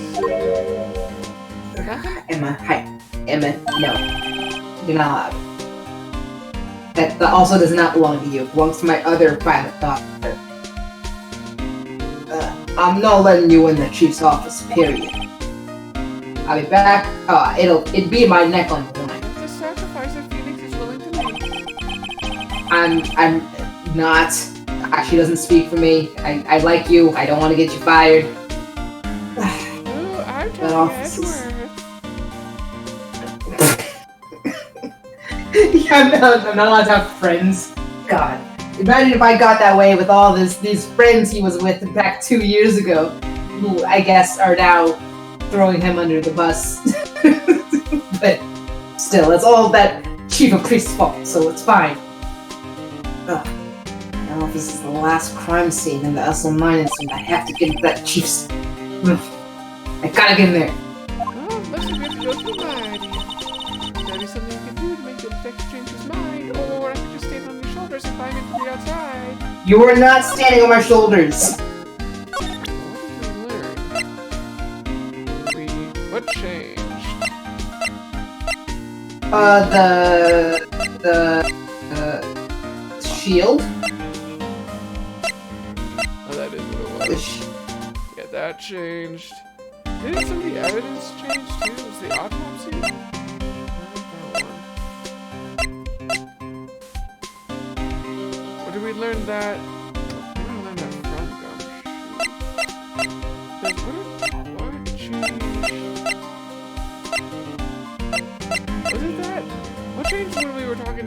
Edgeworth? I thought it was the statue, or not the statue, the award. Was it? I don't know why I thought one of the evidence changed. Okay, well, I guess we'll try that. Hey, that's it. That's the King of Prosecutors Award that Mr. Edgeworth got the other day. Read the method to West ceremony check negotiation. Did we already say this? Okay, this is Ah, now this. Say, this design's based on an old Chinese parable, right? Yeah, no, everyone knows that. I see where you like it. There was this, dragon? Yeah, that's it, a dragon. Yup, absolutely. I don't know what you're talking about, Emma. We are nothing alike. I would never have claimed dragons. That is debatable. I don't know. He had a thing for shields, see? Yeah, that's not exactly in the version that we heard. No, but this one sounds way more exciting. 1 second. Which is whining like crazy. Because he wants in. You're gonna have to pick him up. You're gonna have to pick him up so he can try to jump on the bed. Come here. There you go. You wanted ups. Now you got ups.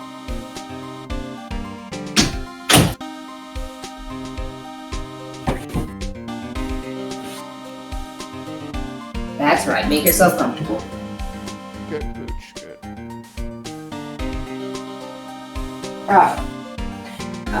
Anyway, it gets kind of gory after that. I'll spare you the details then. Shouldn't talk like that. I didn't do anything.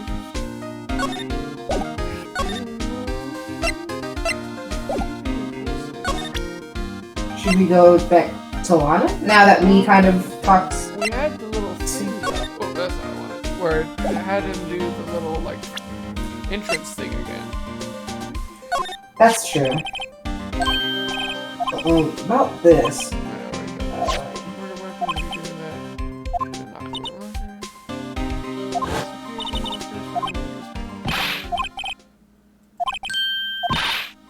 we did do this before. Oh, the screwdriver maybe? I don't know why, but yeah, okay. I don't know. I was hoping he could shed some light on like why. I would be like, I don't know why Chief Gant would have told Edward to, you know, do that. It was like totally already taken care of.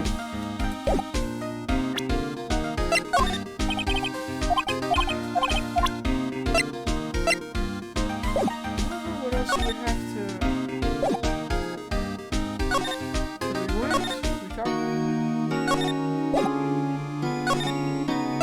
We talked there. There's gotta be something we show him.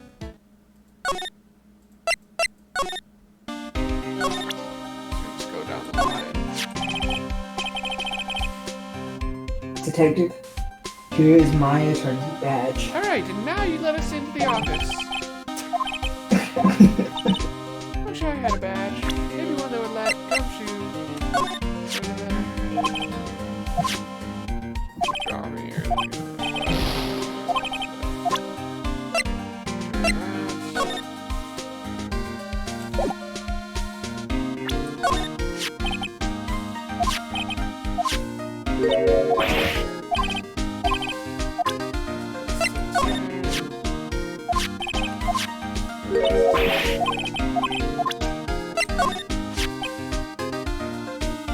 This guy almost made us lose the case today. What are you talking about? He was guarding the bloodstain on that evidence locker with his life. That's more than you could say about most officers nowadays. See,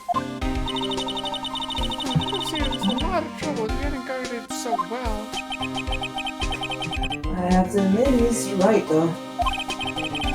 Thanks to Blue Badger, we were able to prove another possibility today. The possibility that another murder took place prior to 5:15 p.m.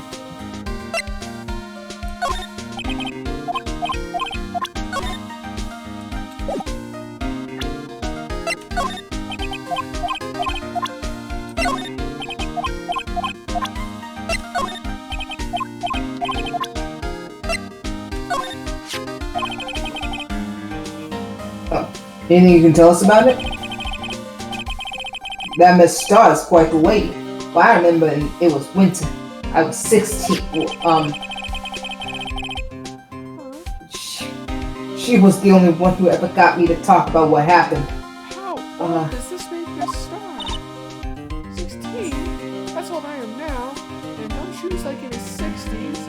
Miss Star, she's gotta be like, scientifically speaking, she must be 80 years old. Gee, I wonder what happened. I wonder if Detective Gumshoe wore a trench coat in high school too.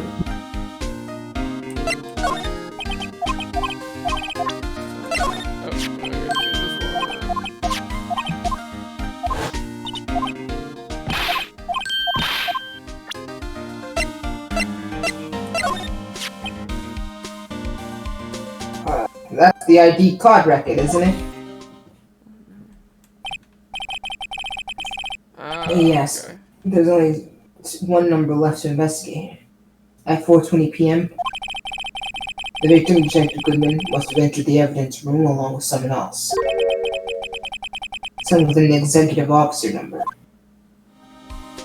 You're picking up what I'm getting down. Alright, wait. 777777777. Yeah, that's 7 too many detectives.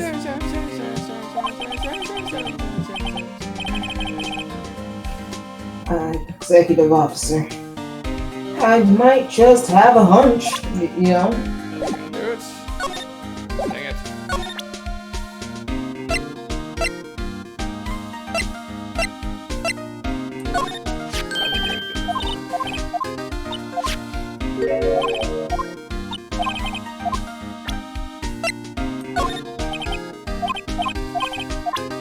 The glove? We already had the glove, right? Yeah. And no lock can be opened without a fingerprint match. Besides, there's no reason for the murderer to touch his own locker. Hey, wasn't your locker the one with blood on it, Detective? Handprint of the real murderer's gloved hand. Without any fingerprints. Shh! If they came to arrest me, you'll defend me, won't you? If that happens, I think you'll do better pleading with Edgeworth.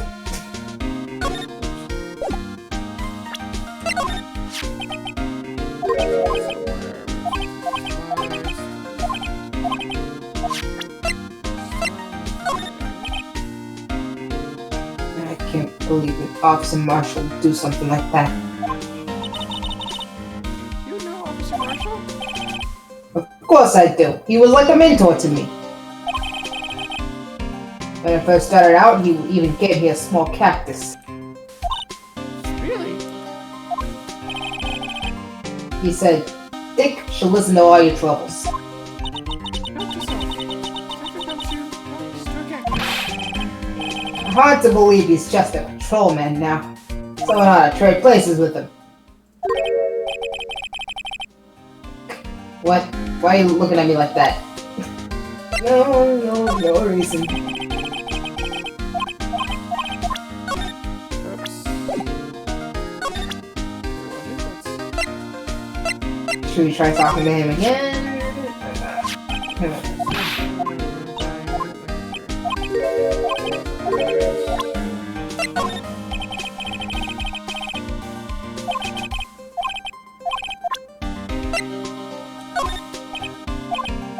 That's all the evidence. Still haven't unlocked it. I don't know.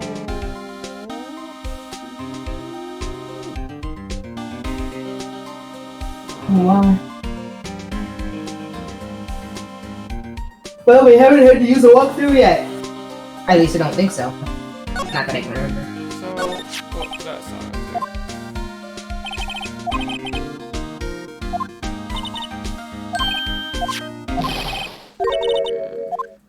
There we go. Get this.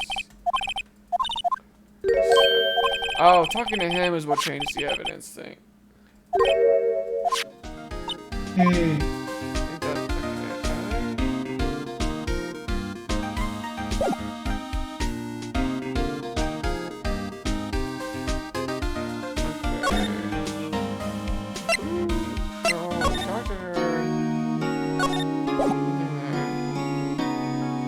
Should we show her the record?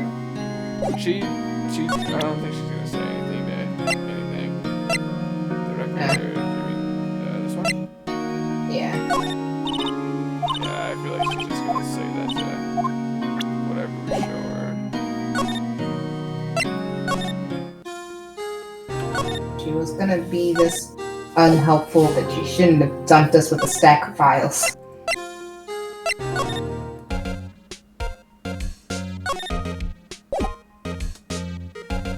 To ask him about the record? I'm trying to get...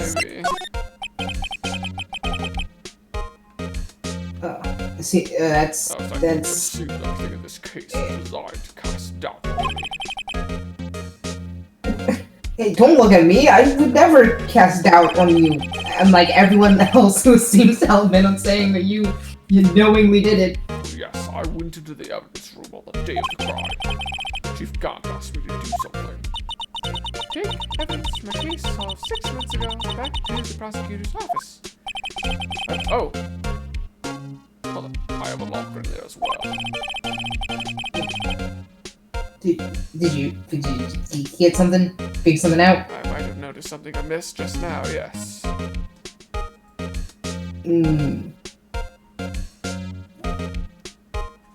Well, I will try to figure out by myself then.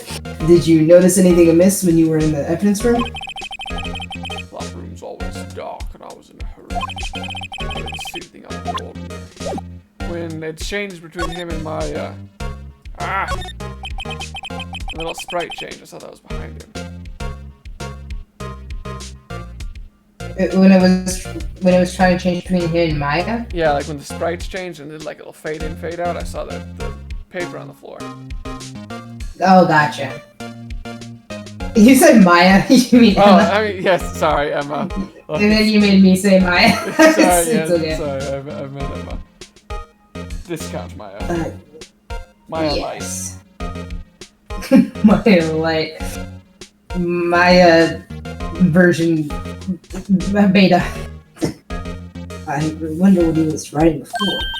Come on, Mr. Wright. Let's take a look. We can dig through his garbage. You won't mind.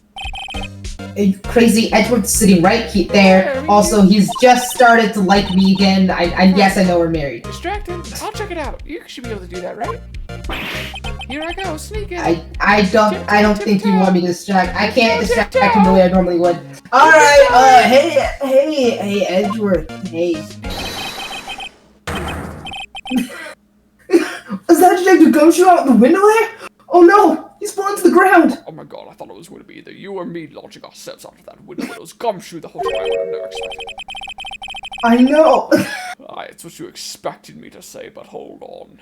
First, let me see what this girl's doing, crawling around my feet, going sneak, sneak, sneak, sneak. I'm tiptoeing. God, you two are just a pair of imbeciles, aren't you? You didn't even look. God, he's so cool. What? Let her... Oh no. If you're having trouble reading, I'll read it for you. So much for being a scientific investigator can't even read basic English. It says letter of resignation, or as you say it here, resignation. Resignation? Yes. Edward, you don't mean... Yes, I'm leaving the country. What? That's so much worse than I thought it was. Resignation, Edward. I'm tired, right? I feel as if something inside me has died. But, Mr. Edgeworth, I mean, a lot of this is your fault, but still. Emma, You haven't been shut through up. before. I know the path I walked. You don't need to tell me. I mean, yeah. We're all aware Phoenix is really the only one in denial. The path I walked has not been a just one, Phoenix. I can't forgive myself for using that falsified evidence that I knew that I was using. And no one else should forgive me, nor should they defend my actions. Okay, ignoring the bit, like, that's so intense, like, he's willing to resign, for unknowingly, like, doing this.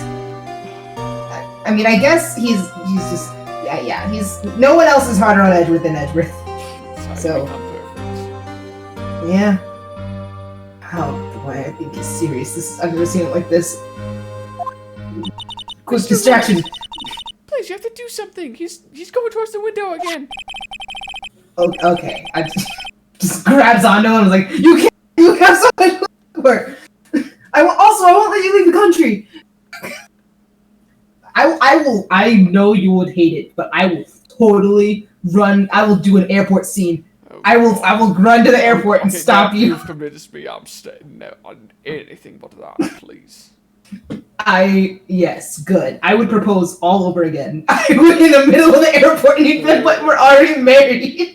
It's like, I don't care. Wait. Propose again? Already. Phoenix, that you're taking it too far. I get that you would want him to stay, but I would propose to him instead. Excuse me. Is that the Vince gone? She still doesn't know. I honestly can't remember. I'm tired. Okay. It's okay. I don't know. She's been very inconsistent with that. It's not one of the better ones that I've tried to do. Gotcha. Understandable. With Maya, it all just worked so naturally. I understand. You're just being from the backwoods and just yeah. It worked great. This letter of resignation. I wonder if I can use it for anything. Oh no! I just discarded letter of resignation. He's serious. Phoenix's mind is just a steel trap. Who else would be as traumatized by this as we were? Oh, you already know. Our boy, the only one who comes second to loving Edgeworth as much as you. Okay, what's this crumpled up piece of paper? Edgeworth is gonna leave the country unless you let us into that church! Yeah. Wait, what did you say? I thought you said he was gonna die unless you let us into that church. No, I said he's gonna leave the country. Oh, close enough. You might as well. It would. Gumshoe, it would be death. It would be death for both of us. Yes. Exactly. We can't let this happen. No way. Mr. Edgeworth can't be serious. If he's serious, come on, you know almost as well as I do. Is he ever not serious? I can't believe they pushed him this far. Well, he almost pushed himself out a window, so you better believe it. Mr. Edgeworth really feels responsible. I mean, he is, but he feels it. When I first met him, I thought he was as cold as ice, too. But I know different now. Yeah. I know, he's just a tsundere, it's fine. He's trusted us detectives to provide him with sound evidence. And when you did it, you used falsified ones. Yeah, stop it. We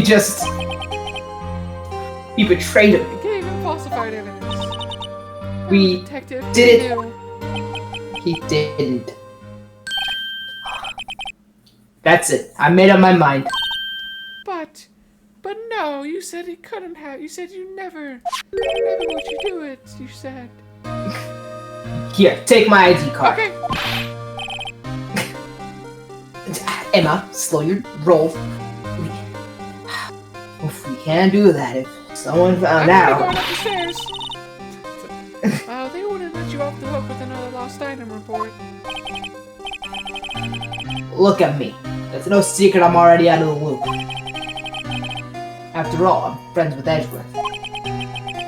Depending on how this case turns out, I may already be as good as terminated. Phoenix, pay the man. What did you say? Phoenix, pay the man. Pay the man, of course. Never mind. I should have known. It didn't need to have cut out for me to know. So at least let me do this, for Mr. Edgeworth's sake. Alright, Detective. Thank you. I knew there was a reason you were the maid of honor at our wedding. Checks out. I don't... What's the guy? The groomsman? The groomsman. What's the male version of the... Best man. Yup. God. Nah, he'd be the I know what. Yeah, he would. He would totally want to be the maid of honor. February wonderful. Because he don't believe in no gender stereotypes. Police department, chief's office. All right, Phoenix, make sure to sign at the cross of the door. All right. Here goes. Not. Oh God, it's gonna blow. Oh no, that was letting us in. Oh God, love being back. We're in. Well, look around, Emma. Look around, Emma. This is what the Inquisition looked like. Oh, just tell them that we're looking for the bathroom. Take the gumshoes, Goner. Oh, if that happens, I'm counting on you to bail me out. You're a lawyer, so you know how to do those things. Phoenix, pay the man. Oh God! Ah! Oh no. You guys are not discreet. Sorry, I thought you were a ghost. I didn't even know you could slap a ghost. It's probably a good thing Phoenix took that bat away from me, or else you might be on the floor unconscious right now. Yes, it's a good thing I did, but also, oh my God, Detective Gumshoe. Yes, of course. What are you doing sneaking up on us like that? Why are you here? I wasn't sneaking. I was just worried something might go wrong. So I came too. If you're here, then what's the point in giving us your ID card? Oh, Phoenix, that's like asking if Edgeworth is here, what's the point in you existing? You know? You know, in a weird way, I think you have a point. Of course I do. Sorry, speaking. Bless you. Thank you. Ugh, sorry, I'm allergic to simps, including myself. Anyway, hey, don't do that to my car. Just sneezing all over it.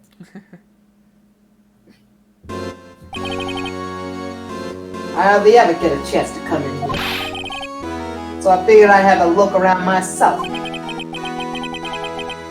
Besides, we're all in this together now. Oh God, please don't start singing. I didn't know. How did I know? You really do want to get fired, don't you? Caught reenacting a musical in the chief of priest's office. You understand, Chief? It's actually it's a religious song, right, Phoenix? Oh yeah, all in this together is very it's got strong biblical ties. Yeah, all in this together. Also, holding hands, praying. Also, I Don't Dance is totally not a gay allegory. I don't know what you're talking about. Oh God. You lost me. Is that another High School Musical song? Yeah. Or Stick to the Status Quo, also totally not a gay allegory. There's nothing. Well, I mean, no, I was gonna say there's nothing straight about this movie, but like, of course, the two leads doesn't get more hetero. But the second movie, I think, was it the second movie or the third movie? Whichever one had the "I Don't Dance" song. I could not tell you. Okay, so you've only seen the first one. It sounds like. I mean, I probably have seen. I think maybe I saw the second one when I was a kid, but I don't remember any of it. I remember some of the memes that come from it, and I remember all in this together, just that line from that song. I remember nothing else. I will admit, I don't remember a whole bunch, but I Don't Dance is probably my favorite song of the series, like of all the three movies. But it's fine. It's not important. Either way, we're in a church, and we're not talking about gay allegories. Not if we're lucky. Now, come on, let's see what we can find out. Oh, I've got a bad feeling about this. It's not about Gumshoe is like, yeah, if we get fired, you're good. And then I keep calling her Maya. Emma just dancing in the corner, humming to herself. Yeah, this is gonna go super well. Oh yeah, totally. That desk on the other side of the room. Was that your sister's? Yes, that's where I was waiting for you. Is anyone using it now? No, sir. This is entirely Chief Gant's office now. He practices a strict prayer regimen, also a policy of preserving the crime scene, also His Holiness. That's a strange reason to leave it there. Leaves it as a warning to everyone else. He wants us to always be alert. He's told us so himself at our New Year's party. Of course, he was pretty intoxicated at the time. Oh God, I want to see him drunk so bad. Doesn't isn't that a sin? Isn't drinking in excess sin? God, I wonder what he's like drunk. Does he just? Probably wine, so it makes it okay. God, he just spouts Bible verses while he's just sobbing in a corner. So, That's all I want. ever since Lena left, no one ever touches that desk? No one except Chief Gant and the cleaning lady who's in here each morning. And me! What? I said, and me! I tried to make a sound effect of her hitting the desk, but I don't know if that got picked up. I think it was just more like a. I heard E and then a smack, and I was like. The cleaning lady, Chief Gant, and now Emma. Smack! Yes. Slap that desk. And you know what? I'm gonna do it too, just because I'm commemorating this moment. The moment that I finally took the steps to get this man out of Veteran's life. Anyway, 2 years have passed since that incident, so there can't possibly be any clues remaining. Unless... can I ask you something? Of course, I am a woman of science. I love questions. He was talking at me. Sure. Chief, what answers could you possibly have? You only came here to look around, right? Because it's one of the SO9 crime scenes. I mean, that's your only reason for coming here, isn't it? Well, by extension, you know, because Slowly I'm trying to... Emma away from the organs. I'm totally not here to get him fired. I would never do that. Of course not. I love that guy so much. He seems great. Always asking if we're swimming. Totally doesn't make me uncomfortable. Takes out the cocaine from Emma's pockets. They were gonna plant in his desk. Yeah. All the, incriminating cult stuff that they could possibly bring up. Anyway, why do you ask? You don't think. Nah, you wouldn't be. No, there's no, never mind. Don't worry about it. Nope, you would never. Okay, let's look around more then, if that's cool. Hey, hold on, not so fast, buddy. Yes. When someone tells you don't worry about it, it's supposed to stop bothering you, pal. Yeah, Phoenix, I was really inconsiderate of you. This is why you should have asked me. You don't just let go at that. Sorry, I'm just so used to dealing with Edgeworth when he says, don't worry about it. I know that I should worry about it, but he never wants to talk about it, so I just don't ask more. But finally, I get to ask how my friends are doing. So, what's bothering you? You don't think. He doesn't think. I do. God. Chief Gant might be a suspect, do you? Wow. What? Look at Gumshoe using his brain. Well, he's right, Mr. Wright. What do we think of him? Form my opinion for me. I have been waiting for this moment. Let's finally come to this. What do I think of him? Choose your next words carefully, my child. I can almost hear him as we speak. Just judging me from above. But perhaps it's best I don't divulge my feelings. Yeah. Cowardice is a sin. Oh, it's not cowardice. I'm calling it laugh strategy. today. It's called strategy. There you go, ignoring me again. Alright, let's see what there's there. He's been got, so this is the real deal, isn't it? This armor and these weapons. Sure is, pal. The chief doesn't care for imitations. Oh god, he is drinking that Kool-Aid so well. There's the pipe organ, now this armor. He's really preparing to ascend. Do you know how many taxpayers must have gone to this room? We got the shield of faith. We got the breastplate of confidence. The leg armor. I don't remember. Is this an actual armor? I don't. Yeah, it is the armor of. I don't know what it is. Like the armor of the Lord or something. I don't know, but it is like a. Oh, right. The helmet of truth, I know, is right, and the shield of faith, I know, is it. I don't remember the rest of the pieces. I only remember those two too. I think those are the only ones we talk about. Like mostly. Oh God. Oh, that actually was one of the first things that come up. Huh? Look at you. It's a sign. Oh, I was wrong. Helmet of salvation, belt of truth, breastplate of righteousness, shield of faith, sword of spirit, and shoes of peace. Didn't remember that, but yeah. I did not either. Okay. Yeah. Aren't we great Christian? What? You mean we're paying for this? I don't even know all these pieces. I only remember 2 of them. That's it. I'm not paying my taxes anymore, and I'm telling you that 16. Phoenix told me You don't have any taxes to pay. I do. I'm an adult. When they send me bills and taxes, I say, Mr. Phoenix Wright enlightened me to not pay taxes. I'm not gonna do that. Shh! Be careful of what you say.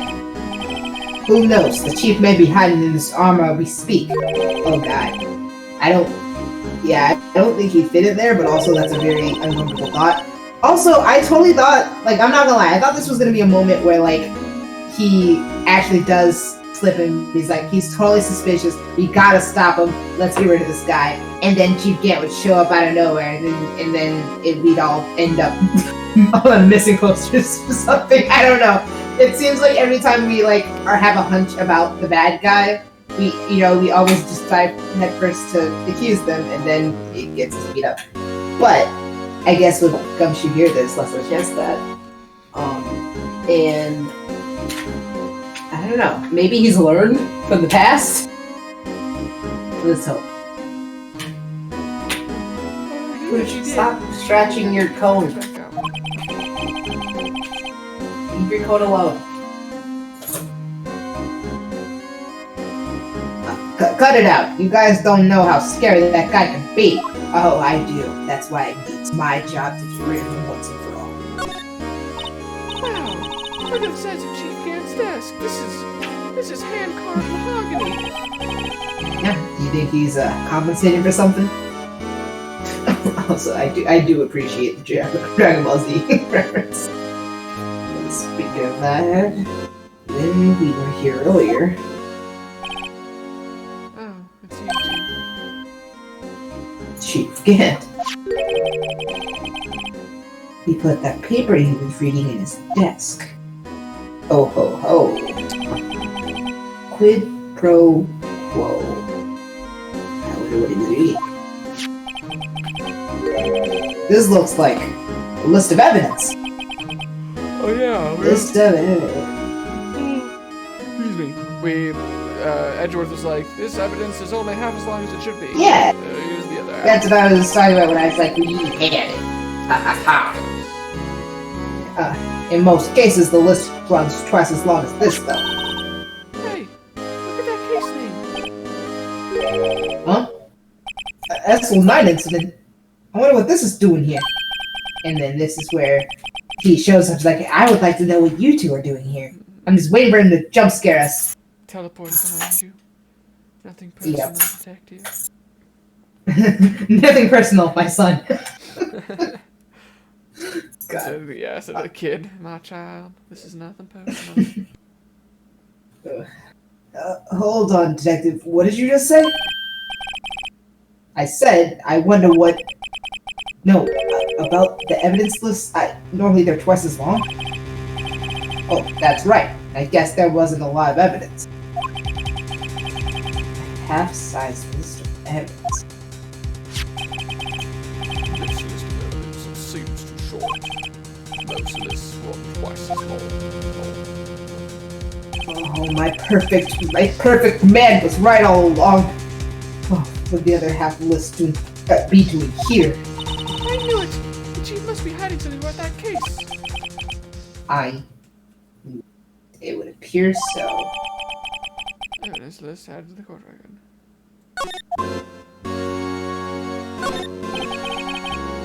Snooping.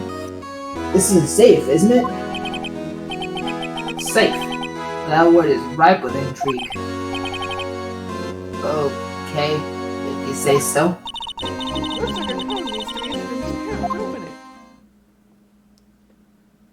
69, 69. I don't think that's it. Based off of what we know about the guy, do we know what it would be? Should we try 7777777? Exactly what I'm gonna go for. Yeah. Do you know what it is? Oh, I have a hunch. Oh, I know. You want to try my birthday? It's... Too late, I'm already pushing it in. Zoom and enhance. I have a better idea. Here goes nothing. Eat your heart out, Maya.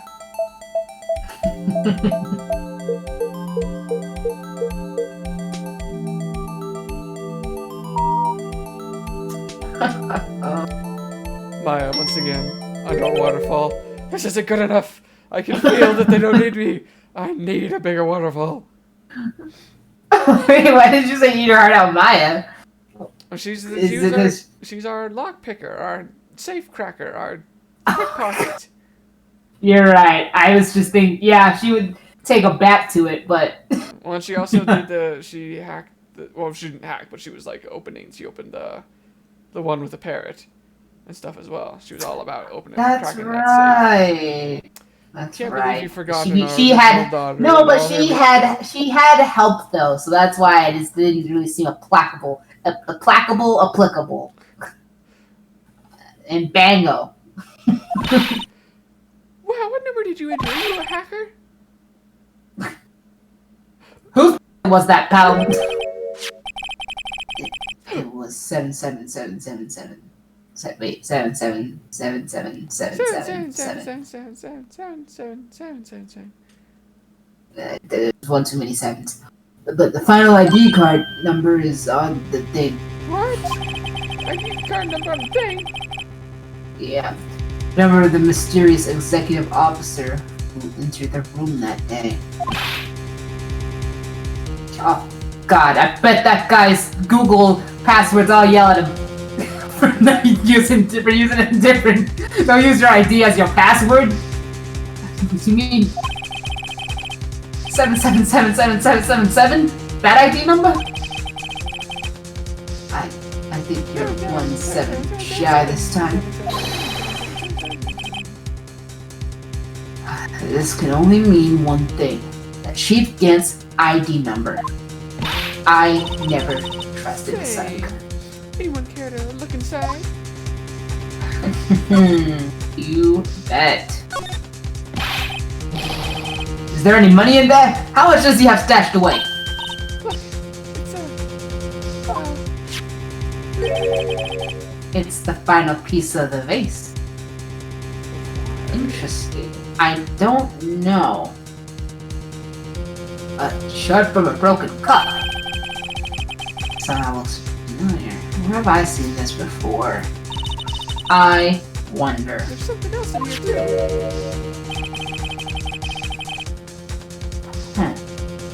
What's this? It looks like a piece of leather cloth with a handprint on it, looking very sus. This is a handprint, isn't it? Very sus. Yeah. Hey, I saw someone wearing a shirt like that once. But you think the chief made up that design? No. Oh, well, it was just a thought. I'm just spitballing here.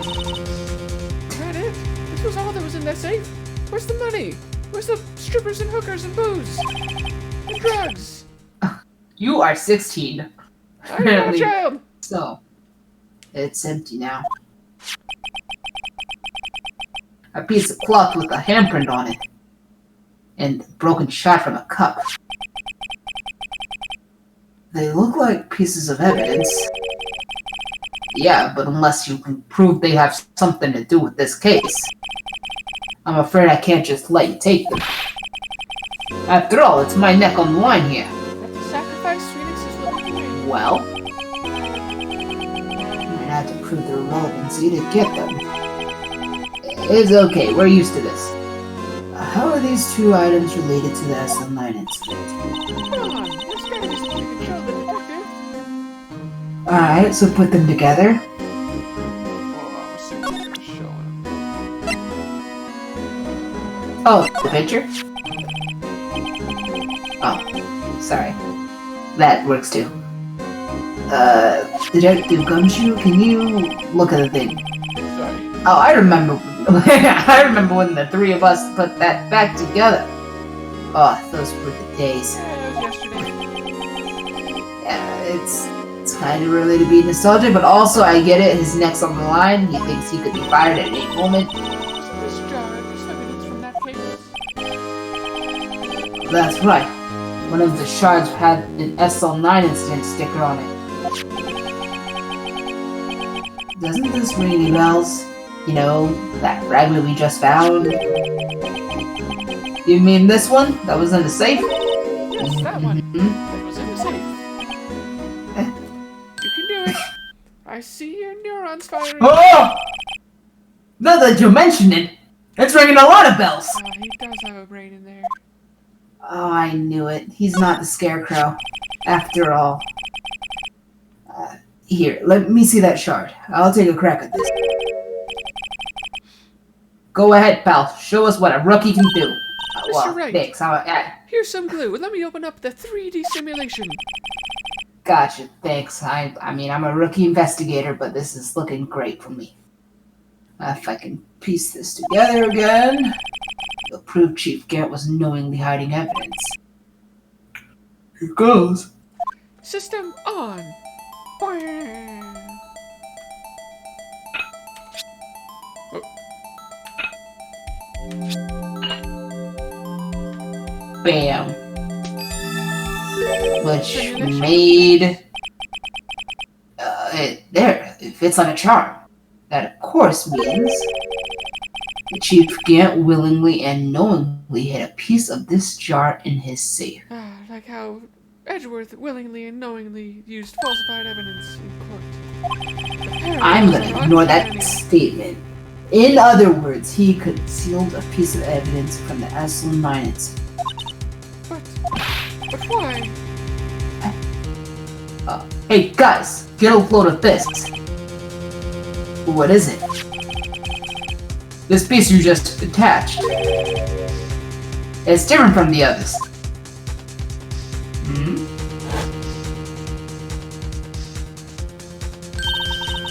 There's a reddish line on it. A reddish line. Oh.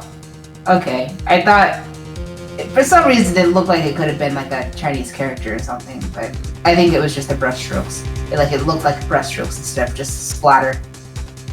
That's... what? I don't get it! Why would Chief Garrett hide this in his safe? Unstable jar. Jar? Okay, alright. Alright, okay. The Chief's organ sure is a sight to behold. Occasionally we hear him playing from the Criminal Affairs Department. Oh, they're all old hymn stuff. But he's really good. Oh, that's on the second floor, and this is the 15th floor of an entirely different building. Why? Did they allow him to have this?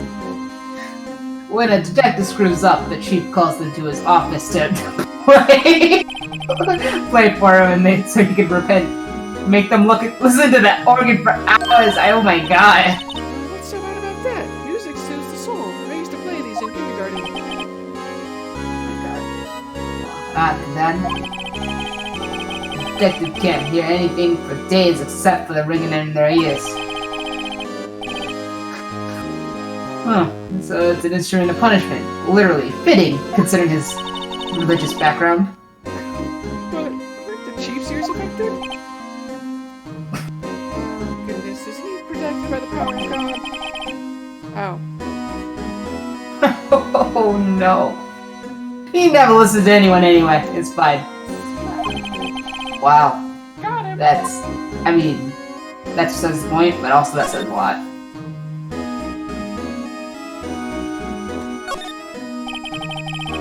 Look at that giant window. Makes you want to crash through it and jump outside. Is it with you, man? Oh my god. Ready to jump out windows. Yeah.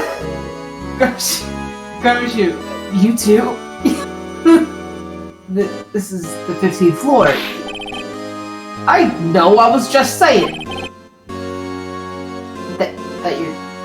That you've been having thoughts? Ever since making detective, I've always dreamed about doing something like that. Just apply to be a stunt double. Okay, so as long as he doesn't go crashing through that window when he gets fired. Don't say that. I mean, I've said it about myself countless times at this point.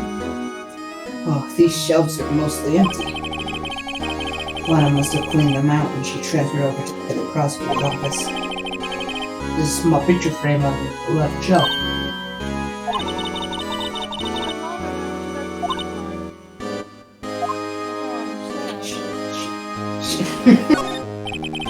She left the picture behind? Oh, this is Lana's desk. It sure is tidy. There's not even any dust on it. Looks like someone's still keeping it clean. Does Lana ever come back here? No. Chief Gant must still keep it clean in memory of their partnership. Yeah, sure. They were the stuff legends are made of. And we've just established that he's not that great. But does he keep a memory of her or a memory of the crime? Interesting. He could be a serial killer all his own. Maybe that's why he was able to catch that serial killer guy. Joe Dark.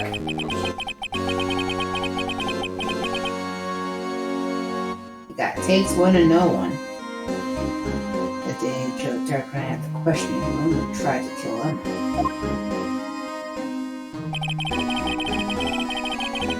After receiving his award trophy, Mr. Marshall took a picture here.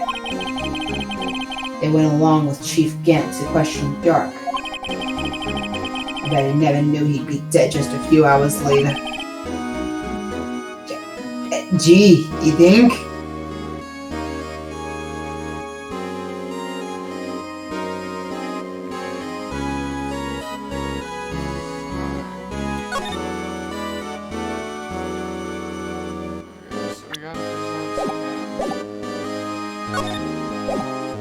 Something to let us take other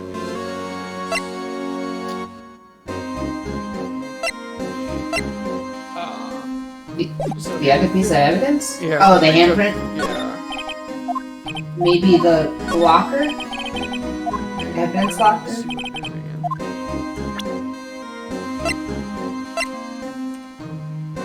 It doesn't really- Or the handprint itself? Oh yeah, that might actually be it.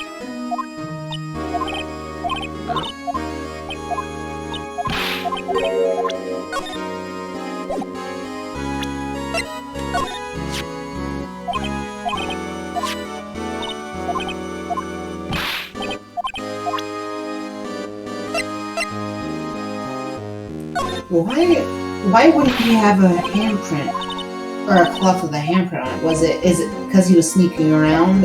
Yeah, so he. Oh, would it be the glove?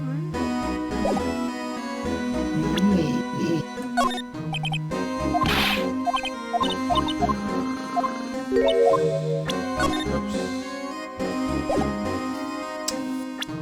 Well, he's like, you know, an executive, whatever. So he would have been able to. Would he realistically be able to get through any locker? Or would he still need to have the right handprint? Yeah, I don't think that he would. I wish I could see it again.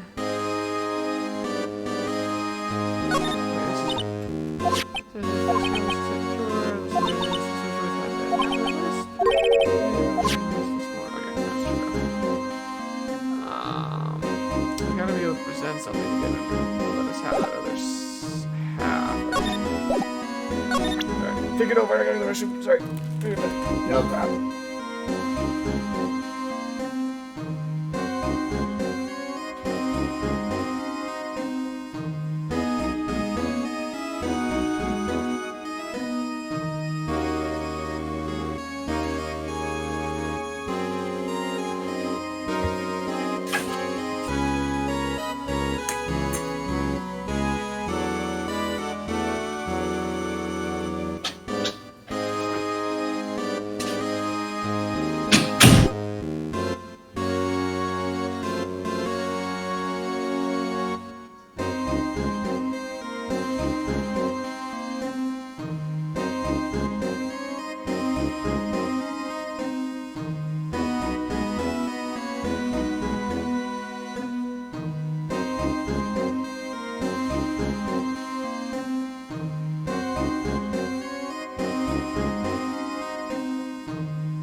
Found the answer. Not really. I don't. Because we can assume probably you used the cloth. The cloth had such a distinct handprint on it. Like, I don't think it's right to say he used. Oh. Maybe. Oh. Hey, I just bought some of that stuff.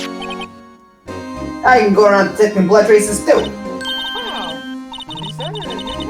I've never seen that bottle before. Add 3 inches to your base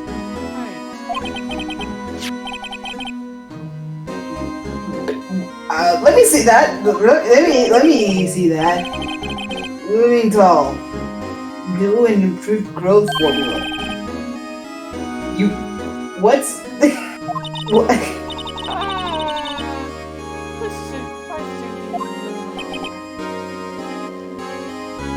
What? What? Wait, what? I'm gonna assume maybe hair growth is what they were talking about. Okay. Cool. Is it gumshoe? I'd like you to have a look at this. Hey, I know what that is. So you want to take some fingerprints? That's a great idea, Detective. All right, let's go to town. Sheesh. What are you doing? Why are you sticking out your... Go ahead, take my fingerprints. Phoenix? Pay the man. Hey, it's not your fingerprints we want to take. Can I take the cloth? Huh? What? Like, come on, this isn't the time for jokes. We're talking about the cloth we found in the safe. Oh, I knew that. The one with the handprint on it, right? God, gee, what is your sense of humor? Okay, Mr. Wright. Let's check for prints. Glasses on. Sprinkle the powder on the cloth. Then, once they've been absorbed into the prints, blow the rest away. What are you, like my mom? I don't want to be told a million times. Alright, let's get this over with. What did I do? I didn't push the Oh, button. are you just doing it with... Goodbye.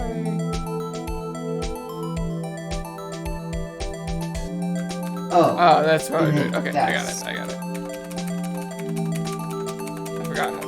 I did need it explained to me a million times. I didn't remember.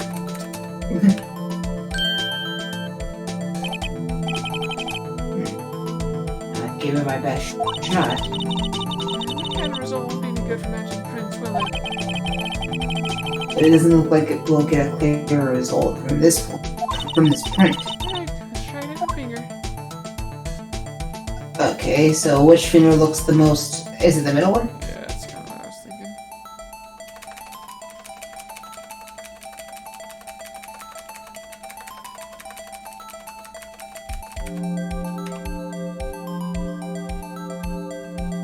Yeah, that looks pretty good to me.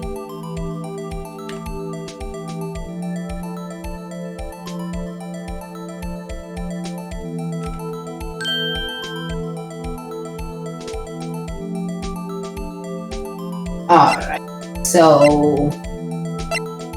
I guess we can't really say what he used it to wipe off, but like, it would have his fingerprints, right? Or is it that he's hiding the evidence?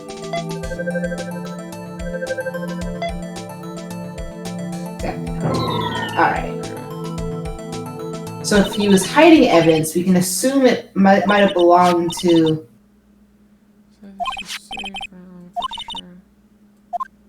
Wait. What is... Check the fingerprints for everyone. Let me see her powers. You just gotta have faith. Ha! Oh Whoa! my god. That... Oh, well, no, actually, no, that would make sense, because it's... Right, yeah, because she was involved in the incident, so that makes sense. Emma, you were the murderer. Why? What? How can this be? What are Emma's fingerprints doing here? Emma's been the villain all along? Stands behind Phoenix. Always has been. Hey, you found a match? Whose fingerprints were they?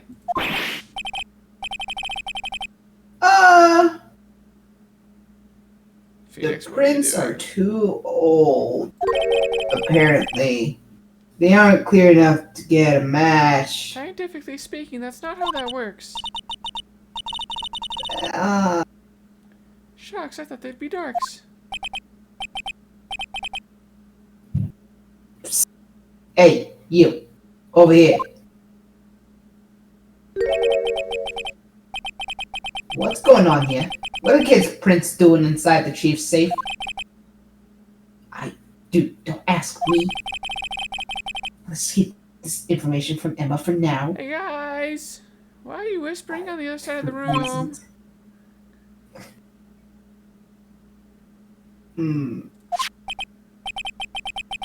Here. Maybe you should hold on to this. What? Okay. Bears, I must have fingerprints. Well, was I any help? Of course, you're always help. Here's your ID card. We were able to get some hard evidence. What is it? You were supposed to do unto your neighbor as you would do unto yourself. If my neighbor was a cult leader, I would do the same thing. If I was a cult leader, I would hope my neighbor would do the same. 'Cause if it wasn't for his ID card, he would have been useless. Ain't that right? You in the coat. She can't. Oh god, why do I hear boss music? Oh, you didn't think he'd be back so soon. Fortunately, I'm a man who believes in signs. Oh my god. As I was walking to my meeting, I happened to look out a window and I saw a straight arm run straight into a pole. And just then, I thought it was a certain detective. Dude, oh, 1 second.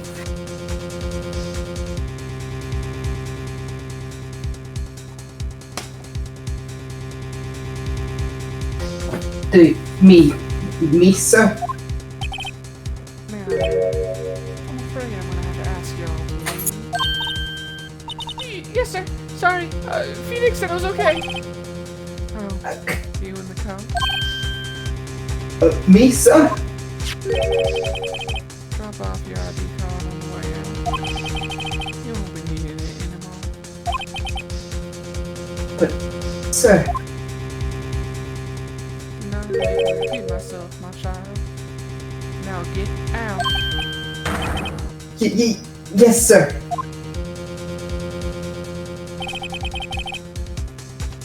Oh. We'll be on our way too, then. Wait.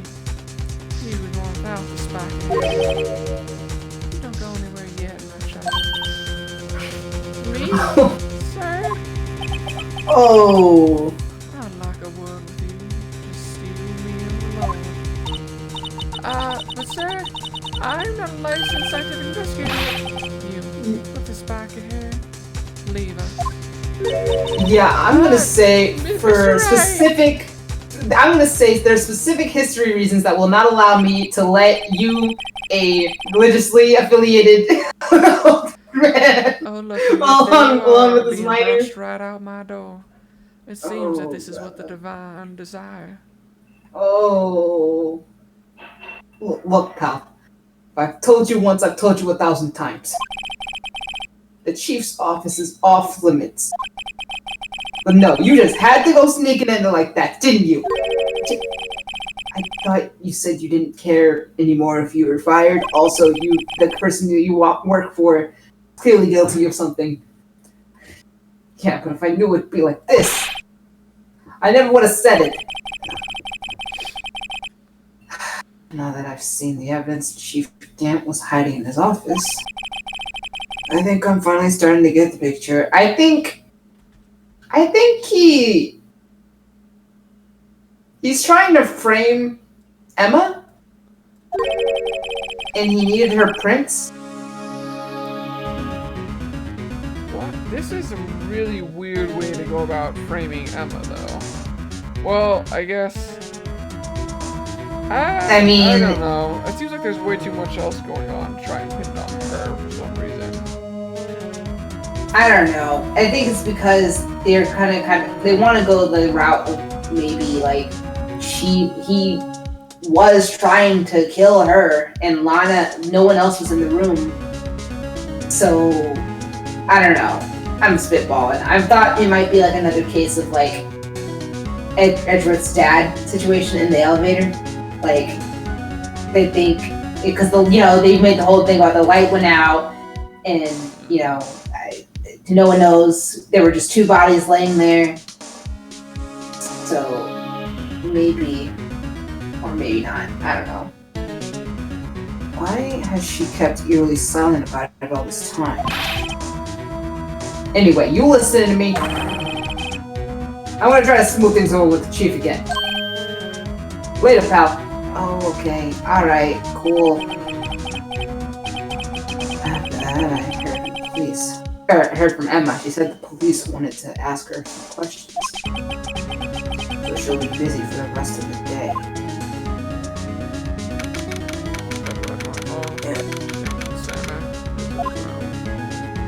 Ooh, wait a second.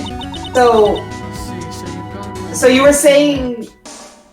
Sorry, so you were saying... It is too much of a delay. I'm sorry. Right. Okay, anyway, sorry, go ahead. Sorry, no, I was gonna say, because you were saying like this is a roundabout way of doing it if they were gonna frame Emma. Maybe it's because Lana's taking the blame so Emma doesn't have to. Emma's like, you take the fall. I guess. I don't know, it just seems weird to use her as a linchpin and all that, but I guess Lana, if there was like no other way to get Lana to take the blame, and he had that to be like, look, I could easily frame this around your sister if that makes it. I guess, yeah, I can see that.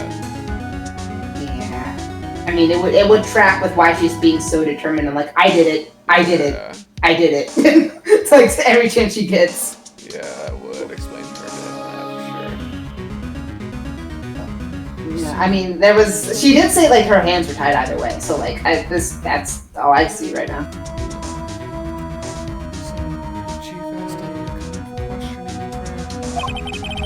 Look, I did my best. I did not want to leave this alleged cult leader alone with the minor. That's fine. Now she's with the police, who I doubt will actually do anything to her specifically, but tomorrow's the final day in court.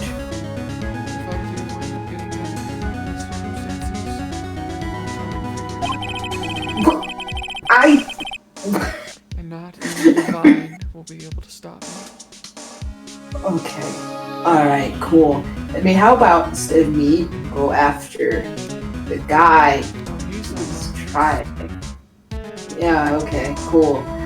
Can we just talk about the fact that I never asked for any of this? She came to me. I wasn't even doing anything. I was cool. I was chill. 2 months. I was going through depression because I lost my other daughter. I didn't have to have another daughter dumped on my doorstep. Oh, God. Anyway. Sorry, I had been holding that in for a while. I'm committed to doing everything I can to defend you. So that's why I'm here. Unfortunately. What you told me over these past couple of days is that you did it and is absolutely nothing. Not a single useful thing.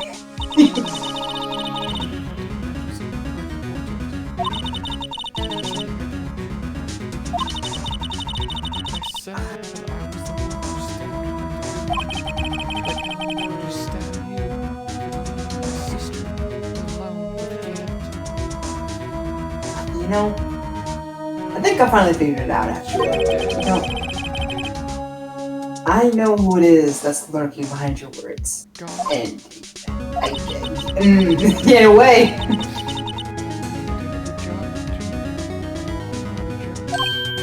Oh, don't worry, I was not interested in her at all.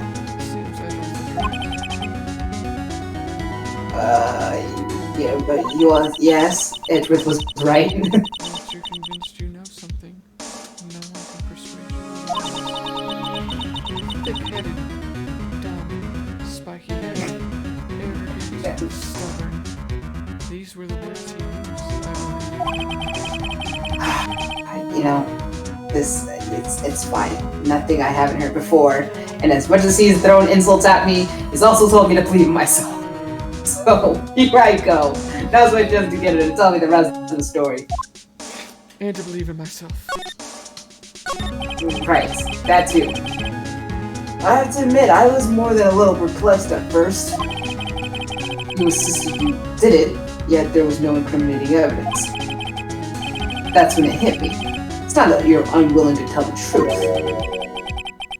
It's that you're incapable of doing so because of a certain individual.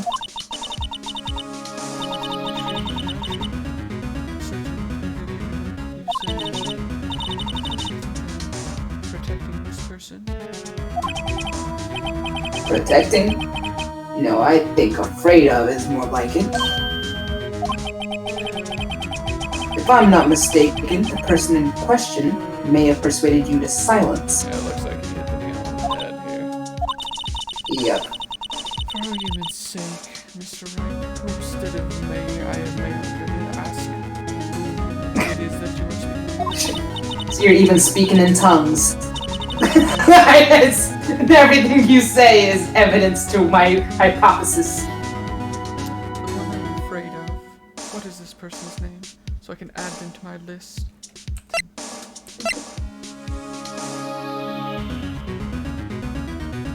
I will. Take that! Wellness guy.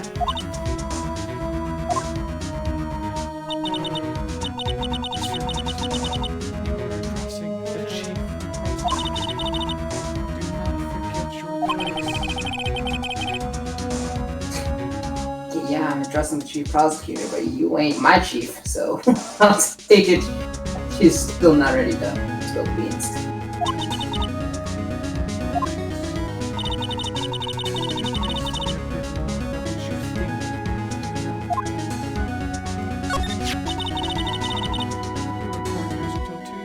I respected him as a detective and followed him as a believer. Assuming he is respectable, then tell me something.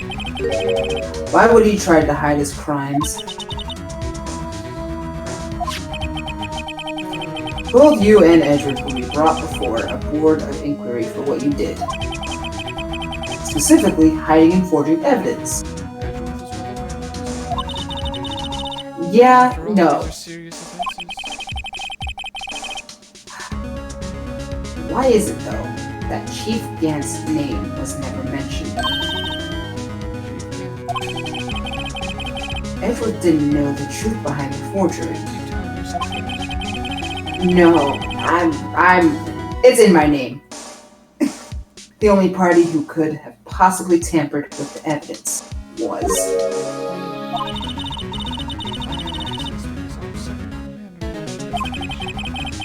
Yes, you, but also one other, Damon Gant.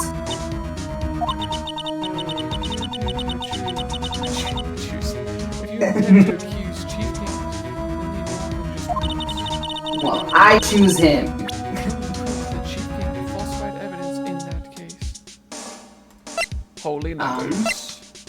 Not that holy numbers. These holy... well, maybe... Let me see. I mean, we've got a little bit of proof. We got, we got a little bit of everything, really. Things. We got this. We got this. I got this. Okay, So how about... The chief can't falsify it, but in that case... So this is evidence from the SL9, but he didn't falsify this, he just had it.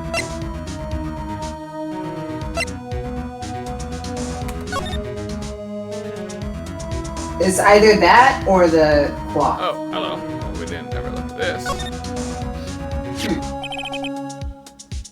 On the back of the evidence list and magic. Oh, do you think? Oh, this is her. This is Emma's picture. Yeah. Okay. It's just funny she did it on the back of an evidence.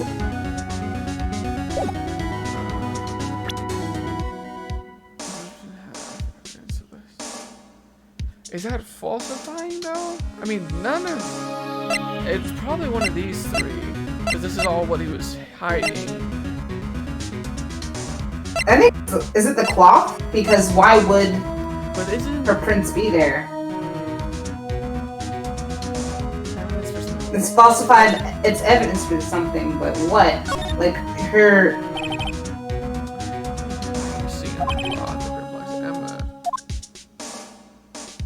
I don't know, maybe we shouldn't yet, because he's saying keep them to himself. We can do... No, I can't. Let's go. Hey, the fact that he ripped it, like, is kind of hiding it, right? Because Edward only had half. So Yeah. It is kind of... It's not falsifying, but I think that's close to kind It's of... not falsifying the evidence itself, but It's like it's hiding obscuring it. it or whatever, yeah. I just found this in the safe in the chief's office. Oh, he took This all jar of it anyway. piece. Okay. Yes. Oh yeah. Cool. Well, Stressed out about nothing. yep. This jar piece and this piece of cloth. Do you know what these are? Pieces of evidence from the SL9 incident. The person concealing evidence was none other than Chief Gant himself. Now tell me, why are you taking all the blame for him? Mr. Wright, you should know that you should be just as afraid of him as I am. As you surmised, I cannot disobey the chief's orders, even if it means being found guilty for murder. Why not? His divine power. Come, Okay. You cannot expect me to be able to tell you that. 3 days. It took Christ 3 days to raise from the grave. Oh no. I don't know why this is relevant, but I had to take the chance to make some sort of religious comparison. 3 days ago, I had no choice between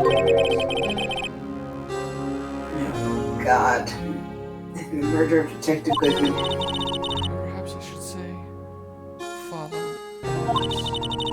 Yes, that's more accurate than cooperates. I can't tell you the details. I can't say that I was given an order that day. I need you to dispose of Bruce Goodman's body. You'll find it inside the trunk of Miles Edgeworth's car.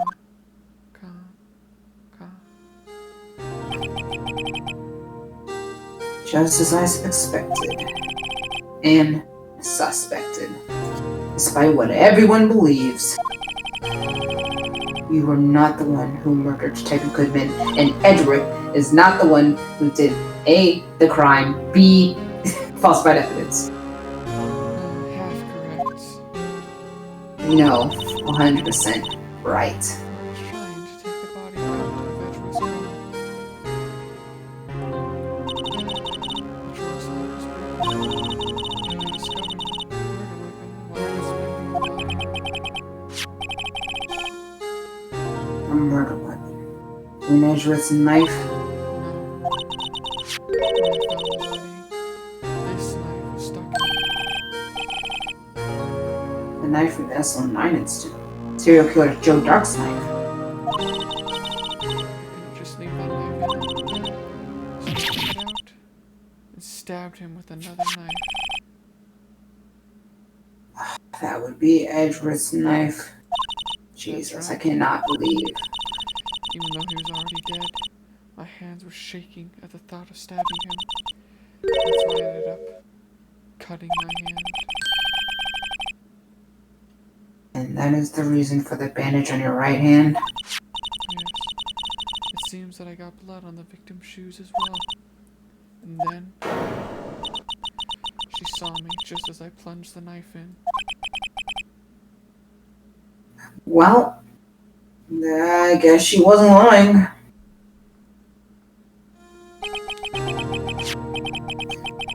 So why did you need to hide Dark's knife so badly? It took a lot of work to finally close the dark case 2 years ago. It was over. My intent was to prevent that by whatever means possible. So you hid Dark's knife? The weapon used to stamp the detective's evidence in the Joe Clark case. Field day with it. So you wrapped the knife in your scarf and hid it. And Edgeworth's exhaust pipe. Man, you really went through a lot of lengths to blame Edgeworth. Right. Then I called my sister.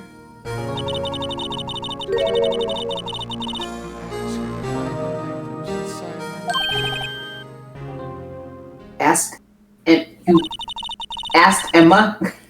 I didn't want anyone on the force to know about this. Okay, that would explain why Emma is so confident, but that also would have gotten your younger sister so screwed about Alana's innocence. Speaking of phone calls, I had a bad feeling about one of them that day. A bad feeling. The truth is, after I received those orders from Chief Gant, the first thing I did was make a phone call. A phone call to Patrol Jake Martian. That's... Okay, let's try that again. A phone call to Patrolman Jake Martian. Yes, Jake Martian. But why on earth would you call him? Isn't he on Mars? Yeah. The lead investigator for SL9 incident had already I wanted that fact to be kept hidden, but I needed help. He was the only other person I could trust. At least, I thought I could trust him at the time. However, it seems that after I spoke to him, he went off on an escapade of his own. Apparently, it broke his heart more than I realized. Oh. You mean, you two... Not wanting the case to die, he decided to take things into his own hands, despite how bad of a bitch I was. He disguised himself as Detective Goodman and tried to steal the evidence. He had already stolen Raven's card, and it seems he had made up his mind to break into the evidence room. After my phone call, any remaining doubts he had must have disappeared. So your phone call caused the incident in the evidence room?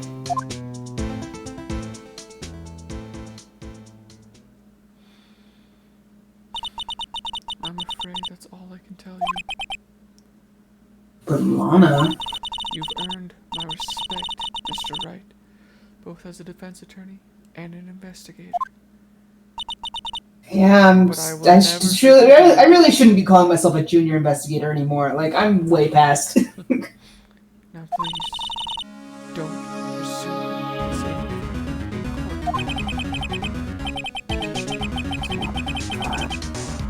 So I want me to drive off Lana Stevens.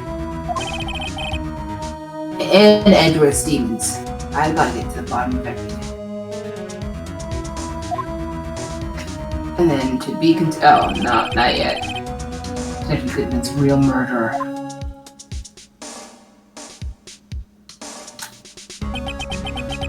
And what went down in the chief's office 2 years ago. To be continued. Hopefully, ideally, to be concluded. Should be the next. Whoop, and we're back up here. Final day. Alright. File former. Gotta get that split into two here. Nah, bullshit. No, I'm definitely stopping.